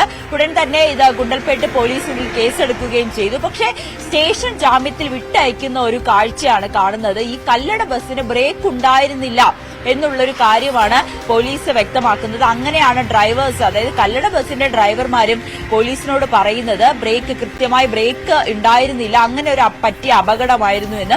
പക്ഷേ സ്റ്റേഷൻ ജാമ്യത്തിൽ ഈ ഡ്രൈവേഴ്സിനെ വിട്ടയക്കുകയായിരുന്നു ചെയ്തത്. പക്ഷേ ഈ സ്ഥാപനത്തിന്റെ ഉടമ വീണ്ടും കേസുമായി മുന്നോട്ട് പോകാൻ തന്നെയാണ് തീരുമാനിച്ചിരിക്കുന്നത്. ഇത് നിസ്സാര വകുപ്പുകൾ ചുമത്തി ഇവരെ തങ്ങളുടെ ജീവനക്കാർക്ക് വലിയ രീതിയിൽ അപകടം ഉണ്ടാക്കി ഈ കല്ലട ബസ്സിനെതിരെ ഗുരുതരമായിട്ടുള്ള നടപടി സ്വീകരിക്കണം, കേസുമായി മുന്നോട്ട് പോകാൻ തന്നെയാണ് തീരുമാനിച്ചിരിക്കുന്നത്. തമിഴ്നാട് പോലീസ് കേസ് എടുത്തില്ല, അതായത് കേസ് ശക്തമാക്കിയില്ലെങ്കിൽ കൊച്ചിയിലെത്തി എറണാകുളത്താണ് ഈ സ്ഥാപനം വർക്ക് ചെയ്യുന്നത്, എറണാകുളത്തും കേസ് കൊടുക്കാൻ കേരള പോലീസിനെയും സമീപിക്കാൻ തന്നെയാണ് ഈ സ്ഥാപന ഉടമയും തീരുമാനിച്ചിരിക്കുന്നത്. അത്രയും ഗുരുതരമായിട്ടുള്ള ഒരു സംഭവമാണ്. തലനാരിഴയ്ക്കാണ് ഈ 3 യുവാക്കളുടെയും ജീവൻ രക്ഷപ്പെട്ടത്. എങ്കിൽ പോലും പോലീസ് ഒരു ലാഘവത്തോടെ മാത്രമേ ഈ കേസ് എടുത്തിട്ടുള്ളൂ എന്നൊരു ആരോപണം കൂടി ഈ സ്ഥാപനത്തിന്റെ ഉടമ. തുടരുക. നമുക്ക് ആ അപകടത്തെ തുടർന്ന് ഒരു പ്രതികരണം ലഭ്യമാണ്. ആ പ്രതികരണത്തിലേക്ക് പോയ ശേഷം നവമിയിലേക്ക് മടങ്ങിയത്. 23/6/2024 ഈ മൈസൂർ ബ്രാഞ്ചിലേക്ക് പോയ വാഹനം അവിടെ ഞങ്ങളുടെ മെറ്റീരിയലുകൾ ഇറക്കിയ ശേഷം അവിടുന്ന് ഗുണ്ടൽപേട്ട് വഴി തിരിച്ചു വരുന്ന സമയത്ത് ഗുണ്ടൽപേട്ട് ചെക്ക് പോസ്റ്റിൽ നിർത്തിയിട്ടിരുന്ന ഞങ്ങളുടെ വാഹനത്തിലേക്ക് വളരെ റാഷായിട്ട് ഓടിച്ചു വന്ന കല്ലട ബസ്, കേരളത്തിൽ നിന്ന് വരികയായിരുന്ന കർണാടകയിലേക്ക് വന്നുകൊണ്ടിരുന്ന കല്ലട ബസ് വന്ന് ശക്തമായി ഇടിക്കുകയും തലനാരിഴയ്ക്കാണ് ആക്ച്വലി ഞങ്ങളുടെ 2 സ്റ്റാഫ് രക്ഷപ്പെട്ടത്. ഒരാളിപ്പോൾ ആശുപത്രിയിലാണ്. അദ്ദേഹത്തിന്റെ തോളിലൊക്കെ പൊട്ടലുണ്ട്. അദ്ദേഹം ഇപ്പോൾ കൽപ്പറ്റയിൽ ഫാത്തിമാത ഹോസ്പിറ്റലിൽ അഡ്മിറ്റ് ആയിരിക്കുകയാണ്. വേറൊരാൾക്ക് നിസ്സാര പരിക്കുകളേ ഉള്ളൂ. പക്ഷേ വാഹനം ശക്തമായി ഇടിച്ച് തെറിപ്പിക്കുകയായിരുന്നു. ആക്ച്വലി ശക്തമായിട്ട് ഞങ്ങൾ ഈ കേസുമായിട്ട് മുമ്പോട്ട് പോകാൻ തന്നെയാണ് തീരുമാനം. കാരണം ഇതുപോലെ ഇനി അവരുടെ അശ്രദ്ധമായ ഓട്ടം, ഡ്രൈവേഴ്സിനെ അശ്രദ്ധമായ ഡ്രൈവിംഗ് ഇത് നിർത്തിവെക്കണം. അല്ലെങ്കിൽ ഇനിയും ഇതുപോലെ തന്നെ സംഭവങ്ങൾ ഉണ്ടാകാതിരിക്കാൻ വേണ്ടി നമുക്ക് അത് ശ്രമിക്കണം. നാം ഇപ്പോൾ ആ പ്രതികരണത്തിൽ സൂചിപ്പിച്ചതുപോലെ ഈ തുടർച്ചയായിട്ട് ഇത്തരത്തിൽ അപകടങ്ങൾ ഉണ്ടാക്കുന്നു, അത് ഇനി അപകടം ഉണ്ടാക്കാതിരിക്കാനുള്ള ശ്രമം ഉണ്ടാകണം എന്നുള്ളതാണ് ആ ആൽഫ ഒമേഗ കമ്പനിയുടെ വക്താവ് പറയുന്നത്. എന്നാലും ആ പ്രതിനിധിയുടെ വാക്ക് അങ്ങനെയാണ്. നാം നേരത്തെ സൂചിപ്പിച്ചു ഈ ഡ്രൈവേഴ്സ് പറയുന്ന ഒരു കാര്യം, ബ്രേക്ക് കാര്യമായില്ലെന്ന്. അപ്പം അങ്ങനെ ഒരു ഫിറ്റ്നസ് ഇല്ലാത്ത ബസ്സുകളാണോ കല്ലട ഇങ്ങനെ ദീർഘദൂര സർവീസുകൾക്കൊക്കെ? അതിൽ ഏറ്റവും കൂടുതൽ ഈ ബംഗളൂരു, കൊച്ചി, തിരുവനന്തപുരം അല്ലെങ്കിൽ അങ്ങനെ ദൂര സ്ഥലങ്ങളിൽ നിന്നും വരുന്ന ബസ്സുകളാണ് അതിലേറെയും.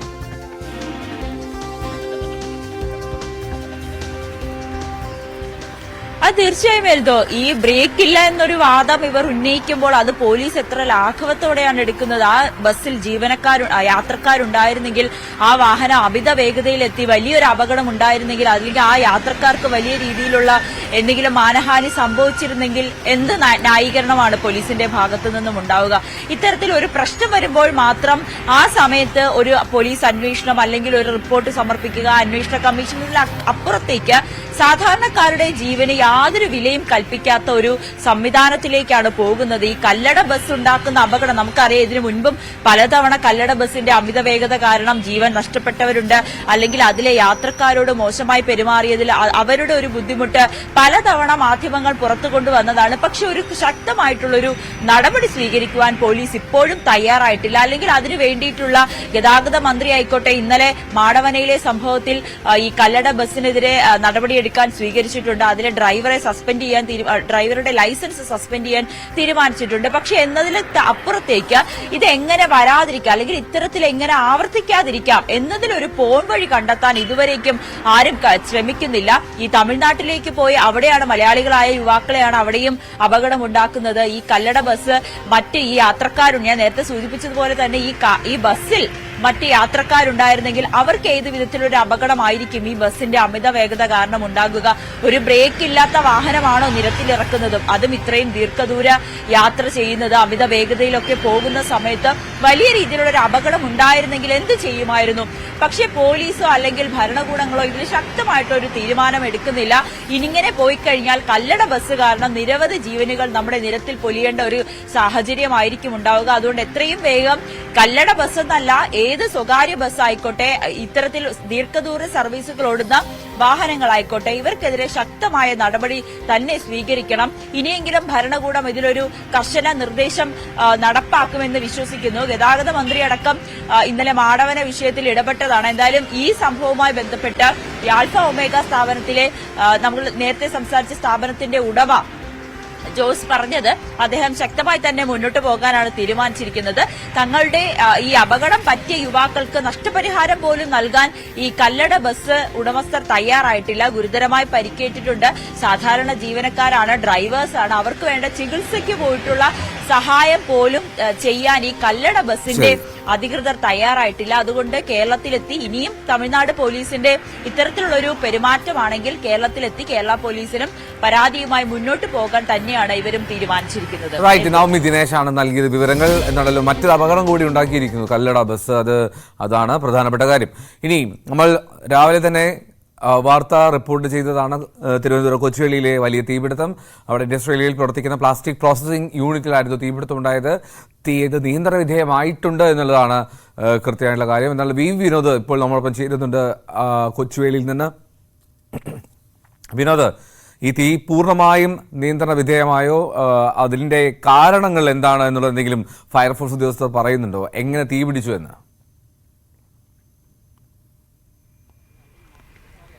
എൽദോ, ഇപ്പോൾ തീ പൂർണ്ണമായും നിയന്ത്രണ വിധേയമായിട്ടുണ്ട്. അതേസമയം ഈ പുകച്ചുരുളുകൾ ഇവിടെ നിന്ന് ഉയരുന്നുണ്ട്. തിരുവനന്തപുരത്ത് ചാക്ക, അതോടൊപ്പം തന്നെ ചെങ്കൽച്ചൂള, വിഴിഞ്ഞം തുടങ്ങിയ ഫയർ സ്റ്റേഷനുകളിൽ നിന്നുള്ള യൂണിറ്റുകൾ രാവിലെ 3 മണിയോടുകൂടി തന്നെ ഇവിടേക്ക് എത്തിയിരുന്നു. മറ്റ് ആളപായമോ മറ്റ് ആ തരത്തിലുള്ള എന്തെങ്കിലും അപായമോ ഇല്ല. പക്ഷേ ഈ നാശനഷ്ടമുണ്ട്. ഏതാണ്ട് ഉടമ പറയുന്നത് 15 ലക്ഷത്തോളം രൂപയുടെയെങ്കിലും, അത് പ്രാഥമികമായൊരു കണക്കാണ്. ഒരുപക്ഷെ അതിനേക്കാൾ കൂടുതൽ നഷ്ടമുണ്ടാകാനുള്ള സാധ്യതയുണ്ട്. ഇതിൻ്റെ തീപിടുത്ത കാരണം സംബന്ധിച്ചുള്ള വ്യക്തത വന്നിട്ടില്ല. ഷോർട്ട് സർക്യൂട്ടാണോ എന്ന കാര്യം പരിശോധിക്കുന്നുണ്ട്. മറ്റെന്തെങ്കിലും സാഹചര്യത്തിലാണോ തീപിടുത്തം, ഇത് കൂടുതൽ പരിശോധിച്ചാൽ മാത്രമേ മനസ്സിലാകുകയുള്ളൂ. അത് ഫയർഫോഴ്സിൻ്റെ ഉൾപ്പെടെ, അതോടൊപ്പം തന്നെ KSEBയുടെ ഉദ്യോഗസ്ഥർ ഉൾപ്പെടെയുള്ള പരിശോധനകൾ ഇനി പൂർത്തിയാക്കേണ്ടതുണ്ട്. ഇപ്പോൾ ഇന്ന് പുലർച്ചെയാണ്, അതായത്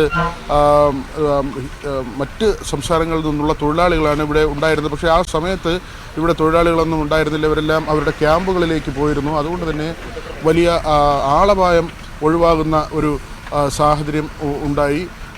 ഈ ഫയർ യൂണിറ്റുകൾ പൂർണ്ണമായും, ഈ 3 സ്റ്റേഷനുകളിലെ ഫയർ യൂണിറ്റുകളും പൂർണ്ണമായും ഇവിടേക്ക് എത്തിയിരുന്നു. ആ നിലയ്ക്കുള്ള ഒരു അപകടം മാത്രവുമല്ല, പുലർച്ചെ മുതൽ തന്നെ കനത്ത മഴ അനുഭവപ്പെട്ടിരുന്നു.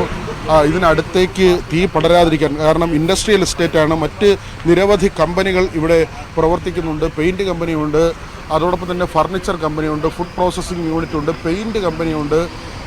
കഷ്ടിച്ച് ഏതാണ്ടൊരു 200 മീറ്റർ മാറി CNG പെട്രോൾ പമ്പുണ്ട്. അങ്ങനെ വലിയ സ്ഥാപനങ്ങൾ പ്രവർത്തിക്കുന്ന, അല്ലെങ്കിൽ ആ തരത്തിൽ പെട്രോൾ പമ്പ് അല്ലെങ്കിൽ ഇത്തരത്തിലുള്ള വ്യവസായ സ്ഥാപനങ്ങളും ഒക്കെയും പ്രവർത്തിക്കുന്ന വേളിയിലെ ഇൻഡസ്ട്രിയൽ ഏരിയയാണ്.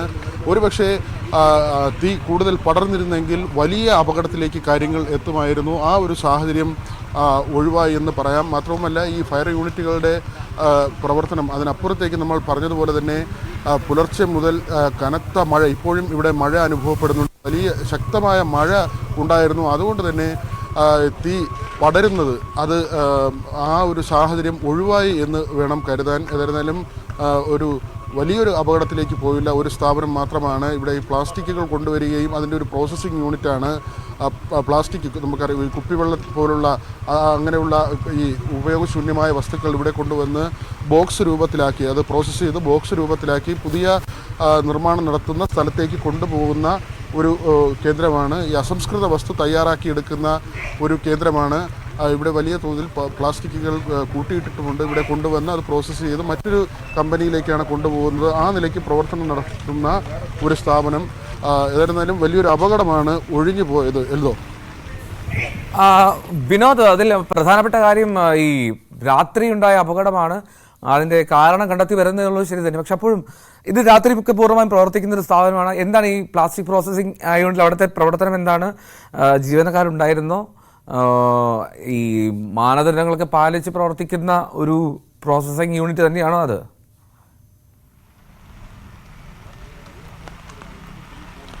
ഇത് ലൈസൻസ് ഉള്ള സ്ഥാപനം തന്നെയാണ്. പ്രത്യേകിച്ച് ഇൻഡസ്ട്രിയൽ എസ്റ്റേറ്റിൽ പ്രവർത്തിക്കുന്ന ഒരു കേന്ദ്രമാണ്. നമ്മളിപ്പോൾ ഈ ദൃശ്യങ്ങളിൽ കാണുന്നതാണ് ഈ പ്ലാസ്റ്റിക് ഇവിടെ കൊണ്ടുവന്ന് കുന്നുകൂട്ടിയിട്ടുള്ളത്. അതായത് ഈ കുപ്പികൾ, പ്ലാസ്റ്റിക് കുപ്പികൾ വലിയ തോതിൽ ശേഖരിച്ച് ഇവിടെ ഈ കൊണ്ടുവരികയും പിന്നീട് അത് പ്രോസസ്സ് ചെയ്ത് ബോക്സ് രൂപത്തിലാക്കുകയും ചെയ്യുന്നു. അതായത് പ്ലാസ്റ്റിക് കട്ടകൾ ആക്കുന്നു. ആ കട്ടകൾ ഇവിടെ നിന്ന് മറ്റ് ഇടങ്ങളിലേക്ക് കൊണ്ടുപോയി ഈ പ്ലാസ്റ്റിക് ഉൽപ്പന്നങ്ങൾ നിർമ്മിക്കുന്ന സ്ഥലങ്ങളിലേക്ക് കൊണ്ടുപോയി പ്ലാസ്റ്റിക് ഉൽപ്പന്നങ്ങൾ തയ്യാറാക്കുന്ന രീതി, അതിനു മുൻപുള്ള അസംസ്കൃത വസ്തു തയ്യാറാക്കുന്ന ഒരു യൂണിറ്റാണിത്.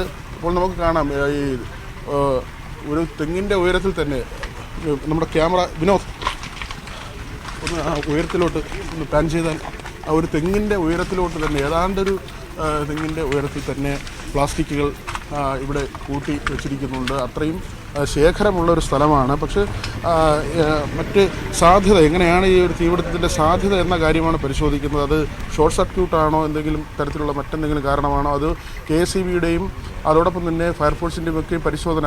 ഇവിടെ ഇൻഡസ്ട്രിയൽ എസ്റ്റേറ്റാണ്, വലിയ തോതിൽ പ്രവർത്തിക്കുന്ന ധാരാളം തൊഴിലാളികളുള്ള ഒരു സ്ഥാപനമാണ്.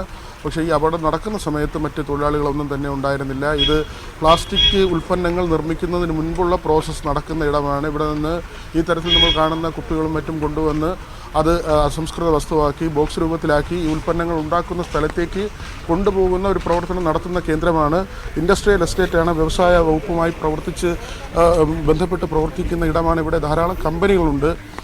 പെയിൻറ്റ് കമ്പനിയും അതോടൊപ്പം തന്നെ ഫുഡ് പ്രോസസ്സിംഗ് യൂണിറ്റും കെമിക്കലുകൾ ഉണ്ടാക്കുന്ന കമ്പനിയും ഒക്കെയും തന്നെ ധാരാളം കമ്പനികൾ ഇതിനകത്ത് പ്രവർത്തിക്കുന്നുണ്ട്. അത്തരത്തിൽ പ്രവർത്തിക്കുന്ന ഒരു കമ്പനിയാണ്. അവിടെയാണ് ഇങ്ങനെ ഒരു അപകടം സംഭവിച്ചിരിക്കുന്നത്. ഈ അപകടത്തിൻ്റെ കാരണങ്ങൾ സംബന്ധിച്ച വിശദമായ അന്വേഷണം നടത്തേണ്ടതുണ്ട്. എൽദോ, എന്താണെങ്കിലും അതിന് വിശദമായിട്ട് അന്വേഷണം നടക്കേണ്ടതുണ്ട് എന്നുള്ളതാണ്. ഈ വിനോദ, ഈ ഫയർഫോഴ്സ് ഉദ്യോഗസ്ഥരുടെ ആരെങ്കിലും അവിടെ ഉണ്ടോ? അവരുടെ ഒരു പ്രതികരണത്തിനുള്ള സാധ്യതയുണ്ടോ? ഈ ഇത്രമാത്രം ഈ കുന്നുകൂടി പ്ലാസ്റ്റിക്കുകളൊക്കെ ഇങ്ങനെ സൂക്ഷിക്കാനൊക്കെ അനുമതി ഉണ്ടോ എന്നുള്ളതാണ് ചോദ്യം. മാത്രമല്ല, പ്ലാസ്റ്റിക് ഇങ്ങനെ ഒരു തീപിടുത്തത്തിലേക്ക് പോയാൽ വളരെ പെട്ടെന്ന് ആളിക്കത്താനുള്ള ഒരു സാധ്യതയൊക്കെ ഉണ്ട്. അപ്പോൾ ഈ പൂർണ്ണമായും അതിൻ്റെ വിശദാംശങ്ങളൊക്കെ വരേണ്ടതുമുണ്ട്. പക്ഷേ അപ്പോഴും ചില സംശയങ്ങൾ ആ ദൃശ്യങ്ങൾ കാണുമ്പോൾ തോന്നുന്നു.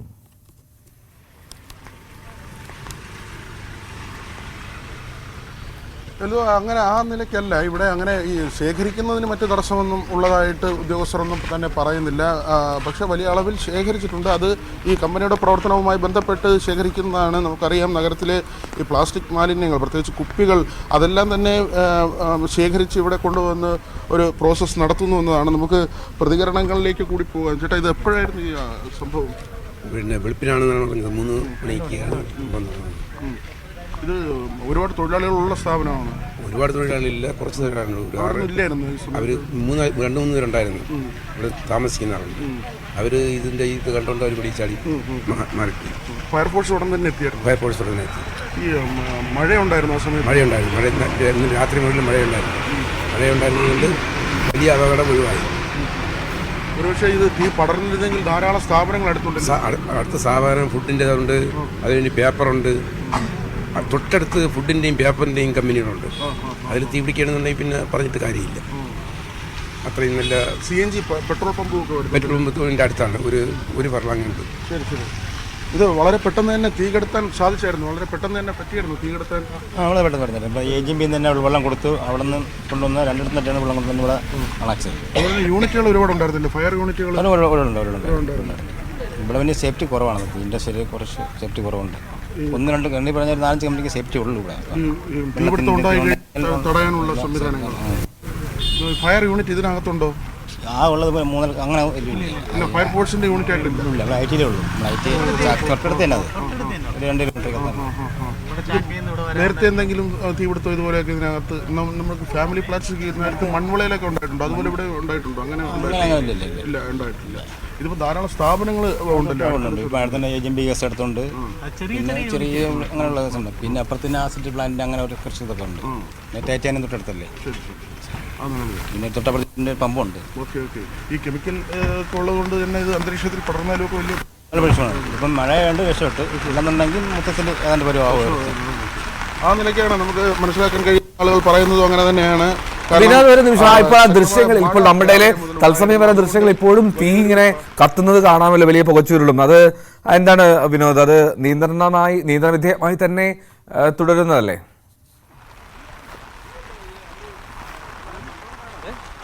നിയന്ത്രണ വിധേയമായിട്ടുണ്ട്. എങ്കിലും ചിലയിടങ്ങളിൽ ഈ പുകച്ചുരുളുകൾ ഉയരുന്നുണ്ട്. അതായത് ഒരു തീ നമുക്ക് കാണാം. ഇപ്പോഴും തീ ചില സ്ഥലങ്ങളിൽ തീ അണഞ്ഞിട്ടില്ല. അവിടെ ഈ പല കേന്ദ്രങ്ങളിൽ നിന്നായി വെള്ളം പമ്പ് ചെയ്യുകയാണ്. ഇപ്പോഴും ചെറിയ തോതിൽ ഇപ്പോൾ നമുക്ക് കാണാം, ദൃശ്യങ്ങളിൽ കാണാൻ കഴിയുന്നത് പോലെ തന്നെ ഒരു പോയിന്റിൽ തീ ഉയരുന്നുണ്ട്. രാവിലെ വലിയ തോതിൽ ഈ കെട്ടിടം മുഴുവൻ കത്തിപ്പോകുന്ന തരത്തിലുള്ള അഗ്നിബാധയായിരുന്നു. പക്ഷേ അവിടെ നിന്ന് കാര്യങ്ങൾക്ക് ഒരു മാറ്റമുണ്ടായി. നിയന്ത്രണ വിധേയമാണ്. ഈ പുകച്ചുരുളുകൾ ഉയരുന്ന സ്ഥലം അത് നമ്മൾ നേരത്തെ തന്നെ സൂചിപ്പിച്ചതാണ്. അത് അവിടെ ഈ ഒരു തീയുടെ സാന്നിധ്യം ഉണ്ടാകും എന്ന് നേരത്തെ തന്നെ നമ്മൾ കരുതിയത് തന്നെയാണ്. ആ നിലയ്ക്ക് തന്നെയാണ് ഇപ്പോൾ ഈ ദൃശ്യങ്ങൾ നമുക്ക് കാണാൻ കഴിയുന്നതും കെട്ടിടത്തിൻ്റെ ഒരു ഭാഗത്ത് ചെറിയ അഗ്നിബാധ ഇപ്പോഴും തുടരുന്നുണ്ട്. നമുക്ക് ദൃശ്യങ്ങളിൽ കാണാം, പുകച്ചുരുൾ ഉയരുന്നുണ്ട്. ഈ പുറമേ ഉള്ള തീ അതുപോലെ തന്നെ കെടാതെ തീ അവശേഷിക്കുന്നു എന്ന ഒരു കാര്യം തന്നെയാണ്. അത് വലിയ അപകടകരമായ കാര്യമല്ല, കാരണം മറ്റിടങ്ങളിലേക്ക് പടരാനുള്ള സാധ്യതയില്ല. ഈ കമ്പനിയെ സംബന്ധിച്ചാണെങ്കിൽ ഏറെക്കുറെ കത്തി നശിച്ച് പോയിരിക്കുന്നതിൻ്റെ മേൽക്കൂര ഉൾപ്പെടെ ഇതിനകത്തുണ്ടായിരുന്ന വസ്തുക്കൾ ഉൾപ്പെടെ എല്ലാം തന്നെ പൂർണ്ണമായും കത്തി നശിച്ച് പോയിരിക്കുന്നു. അതുകൊണ്ട് തന്നെ ഇനി മറ്റൊരു അപകടത്തിനുള്ള സാധ്യത ഇതിനകത്ത് കുറവാണ്. ഏതായിരുന്നാലും നിയന്ത്രണ വിധേയമാക്കാനുള്ള നടപടികൾ ഫയർ യൂണിറ്റുകൾ പൂർണ്ണമായും ഉണ്ടായിരുന്നു. കുറേയധികം ഫയർ യൂണിറ്റുകൾ മടങ്ങിപ്പോവുകയും ചെയ്തു. ഏതായിരുന്നാലും ഇപ്പോൾ നമ്മൾ കാണുന്നത് ഇപ്പോഴുള്ള യൂണിറ്റിന് കെടുത്താവുന്ന സാഹചര്യമേ ഉള്ളൂ. മാത്രവുമല്ല, മഴ ഇപ്പോഴും ഇവിടെ തുടരുന്നുണ്ട്. നമുക്ക് ദൃശ്യങ്ങളിൽ കാണാം, ശക്തമായ മഴ ഇപ്പോഴും അനുഭവപ്പെടുന്നുണ്ട്. അതുകൊണ്ട് തന്നെ മറ്റ് അപായങ്ങളിലേക്ക് കാര്യങ്ങൾ പോകില്ല എന്ന് കരുതാം. ഏതായിരുന്നാലും വളരെ വലിയൊരു അപകടം ഈ ഒരു സ്ഥാപനത്തെ സംബന്ധിച്ച് നഷ്ടമാണ്. ലക്ഷങ്ങളുടെ നഷ്ടമുണ്ടായതായി ഉടമ വ്യക്തമാക്കുന്നുണ്ട്. എങ്കിൽ തന്നെയും വലിയ തോതിലുള്ള അപകടം, നമ്മളിപ്പോൾ നിൽക്കുന്നത് തന്നെ ഈ പേപ്പറുമായി ബന്ധപ്പെട്ട് അല്ലെങ്കിൽ പ്ലൈവുഡുമായി ബന്ധപ്പെട്ട ഒരു വ്യവസായ കേന്ദ്രമാണ്. ഇവിടേക്കൊക്കെയും തീ പടർന്നിരുന്നെങ്കിൽ ഒരുപക്ഷെ ചിന്തിക്കാവുന്നതിലും അപ്പുറമായിരിക്കുമായിരുന്നു നമുക്ക് ഈ അപകടത്തിൻ്റെ ഒരു വ്യാപ്തി. അങ്ങനെ നോക്കുമ്പോൾ ഈ മുന്നിലുണ്ടായിരുന്ന പ്ലാസ്റ്റിക് കൂനയ്ക്കൊന്നും തീ പിടിച്ചിട്ടില്ല. നമ്മൾ നേരത്തെ ദൃശ്യങ്ങളിൽ കണ്ടു, ഏതാണ്ട് ഒരു തെങ്ങിൻ്റെ ഉയരത്തിൽ വരെ വലിയ തോതിൽ ഇവിടെ പ്ലാസ്റ്റിക് കുപ്പികളൊക്കെയും അടുക്കി വെച്ചിട്ടുണ്ട്. അത് വലിയ വ്യാപ്തിയിലാണ്. ഈ ഒരു കെട്ടിടത്തിൻ്റെ മുൻവശം മുഴുവൻ ആ ഒരു ഉയരത്തിൽ തന്നെ ഇങ്ങനെ പ്ലാസ്റ്റിക് കുപ്പികൾ അടുക്കി വെച്ചിരിക്കുകയാണ്. ഒരുപക്ഷെ അതിലൊക്കെയും തീ പടർന്നിരുന്നെങ്കിൽ വലിയ അപകടത്തിലേക്ക് പോകുമായിരുന്നു. ഈ കെട്ടിടത്തിൻ്റെ തന്നെ ഭാഗമായുള്ള നമുക്ക് ആ ദൃശ്യങ്ങൾ ഒന്നുകൂടി കാണാം. പ്ലാസ്റ്റിക് കുപ്പികൾ ഈ കെട്ടിടത്തിന് മുന്നിൽ അടുക്കി വച്ചിരിക്കുന്നത് ഈ തീപിടിച്ച കെട്ടിടത്തിന് മുന്നിൽ തന്നെയാണ് ഈ കുപ്പികൾ ഇങ്ങനെ വെച്ചിരിക്കുന്നത്. ഒരുപക്ഷെ ഈ ഭാഗത്തേക്കൊക്കെ തീ പടർന്നിരുന്നെങ്കിൽ വലിയ അപകടം സംഭവിക്കുമായിരുന്നു. അടുത്തുകൂടി KCBയുടെ ലൈനുണ്ട്, തൊട്ടടുത്ത് മറ്റ് സ്ഥാപനങ്ങളുണ്ട്, മറ്റ് ചെറിയ ചെറിയ വ്യവസായ സ്ഥാപനങ്ങളുണ്ട്. ആ നിലയ്ക്കൊക്കെയും ഈ സ്ഥാപനങ്ങളെല്ലാം അടുത്തടുത്ത് പ്രവർത്തിക്കുന്ന ഒരു ഇൻഡസ്ട്രിയൽ ഏരിയയാണ്, ഇൻഡസ്ട്രിയൽ എസ്റ്റേറ്റാണ്. സർക്കാരിൻ്റെ നിയന്ത്രണത്തിലുള്ള ഇടമാണ്, വ്യവസായ വകുപ്പിൻ്റെ നിയന്ത്രണത്തിലുള്ള ഇടമാണ്. ഇവിടെ സ്ഥാപനങ്ങൾക്ക് ഭൂമിയും അതോടൊപ്പം തന്നെ ലൈസൻസും എല്ലാം നൽകുന്നത് വ്യവസായ വകുപ്പാണ്. അങ്ങനെ വ്യവസായ സംരംഭങ്ങൾ പ്രവർത്തിക്കുന്ന, സർക്കാരിൻ്റെ നിയന്ത്രണത്തിൽ സർക്കാർ അനുവദിക്കുന്ന തരത്തിലുള്ള വ്യവസായ സംരംഭങ്ങൾ പ്രവർത്തിക്കുന്ന ഇടമാണ് നമ്മളിപ്പോൾ കാണുന്നത്. ഇപ്പോൾ ഇവിടെ ഉള്ള അഗ്നിബാധ അത് ഒഴിവാക്കുന്നതിന് വേണ്ടിയുള്ള ഫയർഫോഴ്സിൻ്റെ ഒരു പ്രയത്നമാണ്. ഇവിടേക്ക് വെള്ളം പമ്പ് ചെയ്യാനുള്ള നടപടികളാണ് പുരോഗമിക്കുന്നത്. നേരത്തെ ഈ കെട്ടിടം പൂർണ്ണമായും കത്തി പോകുന്ന ഒരു നില, അവിടെ ഇപ്പോൾ വീണ്ടും അഗ്നിബാധ ഒരു ഭാഗത്ത് കണ്ടതിനെ തുടർന്ന് ഫയർഫോഴ്സിൻ്റെ ഉദ്യോഗസ്ഥർ ഇവിടേക്ക് എത്തിയിട്ടുണ്ട്. ഇനി ആ തീ കൂടി കെടുത്തേണ്ടതുണ്ട്. ഏതായിരുന്നാലും കൂടുതൽ സ്ഥലങ്ങളിലേക്ക് അഗ്നി ബാധിക്കുന്ന ഒരു സാഹചര്യം, അങ്ങനെ ഒരു അപകട സാഹചര്യം ഇതിനകം തന്നെ ഒഴിഞ്ഞു പോയിട്ടുണ്ട്. പുലർച്ചയോടുകൂടിയായിരുന്നു അപകടം. പരിസരവാസികൾ പറയുന്നത് ഏതാണ്ട് 3 തൊഴിലാളികളെങ്കിലും ഇവിടെ ഉണ്ടായിരുന്നു. മറ്റുള്ളവർ പുറത്തേക്ക് പോയി, അവരുടെ ക്യാമ്പുകളിലേക്ക് പോയി. 3 പേരെങ്കിലും ഉണ്ടായിരുന്നു. പക്ഷേ ഈ അഗ്നിബാധ ഉണ്ടായപ്പോൾ തന്നെ അവർ പുറത്തിറങ്ങിയതുകൊണ്ട് ജീവാപായം ഉണ്ടായില്ല. അങ്ങനെ ഒരു ആൾനാശം ഉണ്ടാകാതെ കാര്യങ്ങൾ ഒഴിഞ്ഞു പോയി. ഇപ്പോൾ ഈ വെള്ളം പമ്പ് ചെയ്യുകയാണ്. കെട്ടിടത്തിൽ തീ കണ്ട ഒരു പ്രദേശത്ത്, ആ പ്രദേശത്ത് ഇപ്പോൾ വെള്ളം പമ്പ് ചെയ്യുകയാണ്. നേരത്തെ തീ കെടുത്തിയതാണ്. ഇപ്പോൾ വെള്ളം അത് പമ്പ് ചെയ്ത ഇപ്പോൾ അഗ്നിബാധ കണ്ട സ്ഥലത്ത് വീണ്ടും വെള്ളം പമ്പ് ചെയ്ത് അത് കെടുത്താനുള്ള ശ്രമമാണ് ഫയർഫോഴ്സിൻ്റെ ഭാഗത്തുനിന്ന് ഉണ്ടാകുന്നത്. രാവിലെ തന്നെ ഈ 3 സ്റ്റേഷനിൽ നിന്നുള്ള യൂണിറ്റ് ഉണ്ടായിരുന്നു. 3 ഒന്ന് AGMB നിന്നും വരുന്നുണ്ട്, പിന്നെ അടുത്ത് നമ്മൾ IT എന്ന് പറഞ്ഞു 3 അങ്ങനെ വരുന്നുണ്ട്. ഈ തൊഴിലാളികൾ എത്ര പേരെ ഉണ്ടായിരുന്നു? 2-3 ഉണ്ടായിരുന്നു. അവരപ്പോൾ തന്നെ പുറത്തിറങ്ങി 7 പേര് ഇവിടെ ഉണ്ടായിരുന്നു. അതിൽ ഇപ്പുറത്തെ കമ്പനിക്കാരാണ്, അവരറിഞ്ഞിട്ടില്ല ഈ ഫ്രണ്ടിൽ ബാക്കിലെ ഫയർ ആയത്. അപ്പം ഇപ്പുറത്തെ കമ്പനിക്കാർ അവിടെ ആളുള്ളവർക്ക് അറിയാമല്ലോ, ഇവിടെയും സ്റ്റാഫ് താമസിക്കുന്നതുകൊണ്ട് അവർക്കറിയാം. അങ്ങനെ അവരവിടെ അന്വേഷിച്ചിട്ട് അവരെ തട്ടി അവർ വിളിച്ചതാണ്. അങ്ങനെ നമ്മൾ പുറത്തിറങ്ങി. ഇത് മഴ ഉണ്ടായിരുന്നു ആ സമയത്ത്? മഴ ചാറ്റല്ലേ ഇതുപോലെ തന്നെ മഴ ഉണ്ടായിരുന്നു. അതുകൊണ്ടാണ് ഈ മഴയും ഇതൊക്കെ ഉള്ളതുകൊണ്ടാണ് ഇങ്ങനെ നിന്നത്. ഇല്ലെങ്കിൽ ഇത് ഈ പേപ്പർ കമ്പനിയല്ലേ, ഈ നിങ്ങൾ നിൽക്കുന്ന സ്ഥലം പേപ്പർ കമ്പനിയാണ്, അപ്പുറത്ത് ഫുഡ് ഇൻഡസ്ട്രീസാണ്, തൊട്ടപ്പുറത്തെ പെയിന്റ് കമ്പനിയാണ്, അപ്പുറത്തെ ഗ്യാസ് കമ്പനിയാണ്. അപ്പോൾ എല്ലാം ഭയങ്കര CNG പമ്പുണ്ട്. രണ്ട് പമ്പുണ്ട്. പിന്നെ കെമിക്കലിന്റെ എന്തൊക്കെയാണ്? കെമിക്കലുണ്ട്. അപകടമാണ് ഒഴിവായതല്ലേ? പിന്നെ ഒരു കസിന കെമിക്കൽ ഒരു കമ്പനിയുണ്ട്, ഫ്യൂൾഡെക്സ് ഉണ്ട്, അങ്ങനെ കുറച്ച് കമ്പനികളുള്ള അവിടെയൊക്കെ സേഫ്റ്റി ഉള്ള കമ്പനികളാണ്. ഈ പറഞ്ഞ കമ്പനികളെല്ലാം സേഫ്റ്റി ഉണ്ട്. ചില കമ്പനികൾ സേഫ്റ്റി കുറവാണ് ഇവിടെ. ഇതിനകത്ത് ഫയർ യൂണിറ്റ് ഇല്ല. അത് വേണ്ടതാണ്. പുതിയ പ്രോജക്റ്റ് അവർ ചെയ്യുന്നുണ്ട്, അതിൽ വരുമെന്നാണ് പറയുന്നത്. ഓരോ വാട്ടർ ഫെസിലിറ്റീസും ഈ സംവിധാനം. കുടിവെള്ളം പോലും ഇല്ല. അത് 2 ആഴ്ചയായി വെള്ളം നമുക്ക് സ്റ്റോറേജ് വീട്ടിൽ നിന്നാണ് വെള്ളം കൊണ്ടുവരുന്നത്. അത്രയും ആൾക്കാർ ജോലി ചെയ്യുന്ന സ്ഥാപനങ്ങൾ, നാട്ടുകാർക്ക് തന്നെ വെള്ളം കിട്ടുന്നില്ല ഇവിടെ. വെള്ളം വളരെ കുറവാണ് ഇപ്പം. ഏതായാലും ഒരു വലിയൊരു അപകടം ഒഴിഞ്ഞു പോയി എന്നൊരു ആശ്വാസം തന്നെയാണ്. കാരണം ആളുകൾക്കൊന്നും അപകടമില്ല. ഈ സ്ഥാപനത്തിനുണ്ടായ നഷ്ടമാണ്, അതും വലിയൊരു നഷ്ടമാണ്. ഉടമയെ സംബന്ധിച്ച് അതൊക്കെയും വലിയ ബാധ്യത ഉണ്ടാക്കുന്ന കാര്യമാണ്. നമ്മൾ നേരത്തെ പറഞ്ഞതുപോലെ ഈ യൂണിറ്റിൻ്റെ പ്രവർത്തനം ഇങ്ങനെയാണ്. ഈ പ്ലാസ്റ്റിക് കുപ്പികൾ, പ്രധാനമായും വെള്ളക്കുപ്പികളൊക്കെ, അങ്ങനെയുള്ള ഒഴിഞ്ഞ കാലിക്കുപ്പികൾ ഇവിടേക്ക് കൊണ്ടുവരികയും അത് പ്രോസസ്സ് ചെയ്ത് അത് അരച്ച് ബോക്സ് രൂപത്തിലാക്കും, പെട്ടി രൂപത്തിലാക്കി അത് ഇവിടെ നിന്ന് പിന്നീട് ഈ പ്ലാസ്റ്റിക് ഉൽപ്പന്നങ്ങൾ നിർമ്മിക്കുന്ന സ്ഥലങ്ങളിലേക്ക് കൊണ്ടുപോകുക. അസംസ്കൃത വസ്തു തയ്യാറാക്കുന്ന ഒരു ഫാക്ടറിയാണ് കൂടുതലും ഉള്ളത്. മറ്റ് സംസ്ഥാനങ്ങളിൽ നിന്നുള്ള തൊഴിലാളികളാണ്. അങ്ങനെ ആ നിലയ്ക്ക് പ്രവർത്തിച്ചിരുന്ന ഒരു കേന്ദ്രത്തിലാണ് പുലർച്ചെ അഗ്നിബാധ ഉണ്ടായത്. ഏതായിരുന്നാലും 3 സ്റ്റേഷനിലെ ഫയർ യൂണിറ്റുകൾ ഇവിടേക്ക് എത്തി.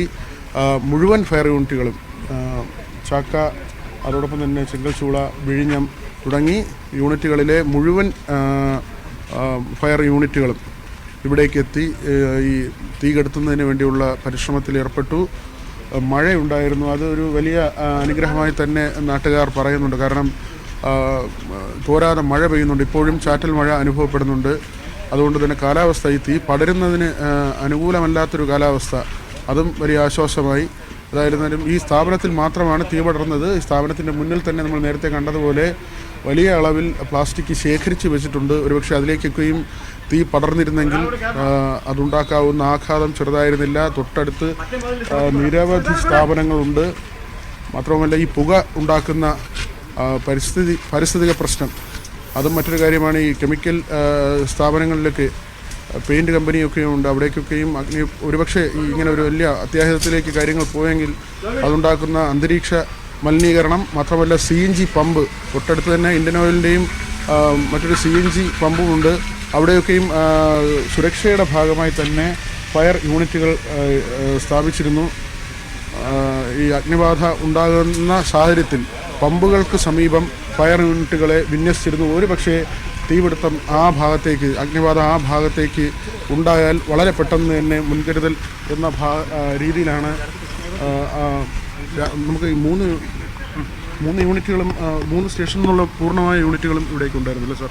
രാവിലെ തന്നെ എല്ലാം എത്തിയിരുന്നു. 3 തിരുവനന്തപുരം, ചാക്ക, കഴക്കൂട്ടം, വിഴിഞ്ഞം, നെടുമങ്ങാട്, ആറ്റിങ്ങൽ, ഇത്രയും സ്റ്റേഷൻ ഉണ്ടായിരുന്നു. ശരി, എല്ലാ യൂണിറ്റുകളും വന്നു. ഏകദേശം 20 യൂണിറ്റ് വന്നു. നമുക്കിത് പെട്ടെന്ന് തന്നെ തടയാൻ പറ്റിയെന്നുള്ളതാണ്. അടുത്തടുത്തൊക്കെ പിന്നെ അത് കത്തിപ്പിടിക്കാനുള്ള സംഭവമൊന്നും ഇല്ലാത്തതുകൊണ്ട് വലിയ കുഴപ്പമില്ല. ഈ സ്ഥാപനത്തിന്റെ മുമ്പിൽ തന്നെ ഈ പ്ലാസ്റ്റിക് കുപ്പികളൊക്കെ ധാരാളം ഉണ്ട്. നമ്മളെ ചിലപ്പോൾ നമുക്ക് വളരെ പെട്ടെന്ന് തന്നെ തീ നിയന്ത്രണ വിധേയമാക്കാൻ കഴിഞ്ഞു എന്നുള്ളതാണല്ലേ? അതെ, എല്ലാ യൂണിറ്റിൽ നിന്നും പരമാവധി 20ഓളം യൂണിറ്റ് വർക്ക് ചെയ്തു. അതുപോലെ തന്നെ നമുക്ക് വെള്ളം വീണ്ടും റീഫിൽ ചെയ്യുന്നതിന് വേണ്ടി ഇതിനകത്ത് ഈ ഒരു ഇൻഡസ്ട്രിയൽ ഏരിയയ്ക്ക് അകത്ത് വേറെ സംവിധാനങ്ങളൊന്നും തന്നെ ഇല്ല. വാട്ടർ സ്റ്റോറേജ് ഇല്ല. തൊട്ടടുത്തായിട്ട് AG&Bയുടെ ഫയർ ഫൈറ്റിംഗ് അവരുടെ സിസ്റ്റത്തിൽ നിന്നുള്ള വെള്ളം ഉപയോഗിച്ചാണ് നമ്മൾ റീഫിൽ ചെയ്ത് വീണ്ടും ഉപയോഗിച്ചുകൊണ്ടിരുന്നത്. നമുക്ക് ഈ മഴ ഉണ്ടായിരുന്നത് റൈറ്റ്. ഓക്കെ വിനോദ്, എന്തായാലും പ്രതികരണം തുടരുക. ഞാൻ എന്തായാലും ഒരു ചെറിയ ഇടവേള എടുക്കേണ്ട സാഹചര്യം ഉള്ളതുകൊണ്ടാണ് വിനോദ് ഇടപെടുന്നത്. അപ്പോൾ ഒരു ചെറിയ ഇടവേളയ്ക്ക് ശേഷം വളരെ വേഗം തിരികെ എത്താം മോർണിംഗ് വേവ്സിലേക്ക്.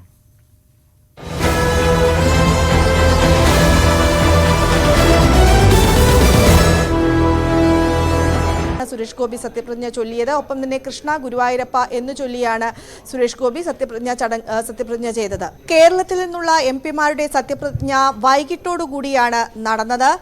ശശി തരൂരും ഒപ്പം തന്നെ വയനാട് സ്ഥാനമൊഴിഞ്ഞ വയനാട് MP-ആയി വരേണ്ടിയിരുന്നയാളുമാണ് ഈ സത്യപ്രതിജ്ഞയിൽ നിന്ന് മാറി നിന്നത്. ബാക്കി എല്ലാവരും തന്നെ സത്യപ്രതിജ്ഞ ചെയ്തിട്ടുണ്ട്.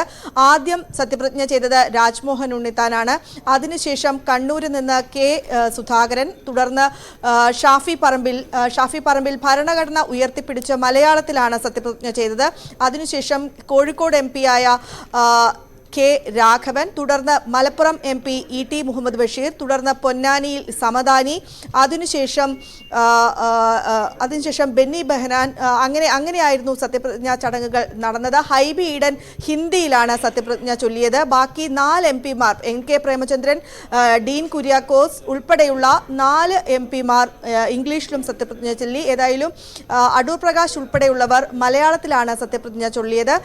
ശശി തരൂരും അതുപോലെ സത്യപ്രതിജ്ഞാ ചടങ്ങിൽ നിന്ന് വിട്ടുനിന്നു. സുരേഷ് ഗോപി നേരത്തെ തന്നെ, അതായത് രാവിലെ തന്നെ സത്യപ്രതിജ്ഞ ചെയ്തിരുന്നു. മലയാളത്തിലാണ് സുരേഷ് ഗോപി സത്യപ്രതിജ്ഞ ചൊല്ലിയത്. ഒപ്പം തന്നെ കൃഷ്ണ ഗുരുവായൂരപ്പ എന്ന് ചൊല്ലിയാണ് സുരേഷ് ഗോപി സത്യപ്രതിജ്ഞ ചെയ്തത്. കേരളത്തിൽ നിന്നുള്ള MP-മാരുടെ സത്യപ്രതിജ്ഞ വൈകിട്ടോടുകൂടിയാണ് നടന്നത്. ശശി തരൂരും ഒപ്പം തന്നെ വയനാട് സ്ഥാനമൊഴിഞ്ഞ വയനാട് MP-ആയി വരേണ്ടിയിരുന്നയാളുമാണ് ഈ സത്യപ്രതിജ്ഞയിൽ നിന്ന് മാറി നിന്നത്. ബാക്കി എല്ലാവരും തന്നെ സത്യപ്രതിജ്ഞ ചെയ്തിട്ടുണ്ട്. ആദ്യം സത്യപ്രതിജ്ഞ ചെയ്തത് രാജ്മോഹൻ ഉണ്ണിത്താനാണ്. അതിനുശേഷം കണ്ണൂരിൽ നിന്ന് K. സുധാകരൻ, തുടർന്ന് ഷാഫി പറമ്പിൽ ഭരണഘടന ഉയർത്തിപ്പിടിച്ച് മലയാളത്തിലാണ് സത്യപ്രതിജ്ഞ ചെയ്തത്. അതിനുശേഷം കോഴിക്കോട് MP-ആയ K. രാഘവൻ, തുടർന്ന് മലപ്പുറം MP E.T. മുഹമ്മദ് ബഷീർ, തുടർന്ന് പൊന്നാനിയിൽ സമദാനി, അതിനുശേഷം ബെന്നി ബെഹനാൻ. അങ്ങനെയായിരുന്നു സത്യപ്രതിജ്ഞാ ചടങ്ങുകൾ നടന്നത്. ഹൈബി ഈഡൻ ഹിന്ദിയിലാണ് സത്യപ്രതിജ്ഞ ചൊല്ലിയത്. ബാക്കി 4 MP-മാർ NK പ്രേമചന്ദ്രൻ, ഡീൻ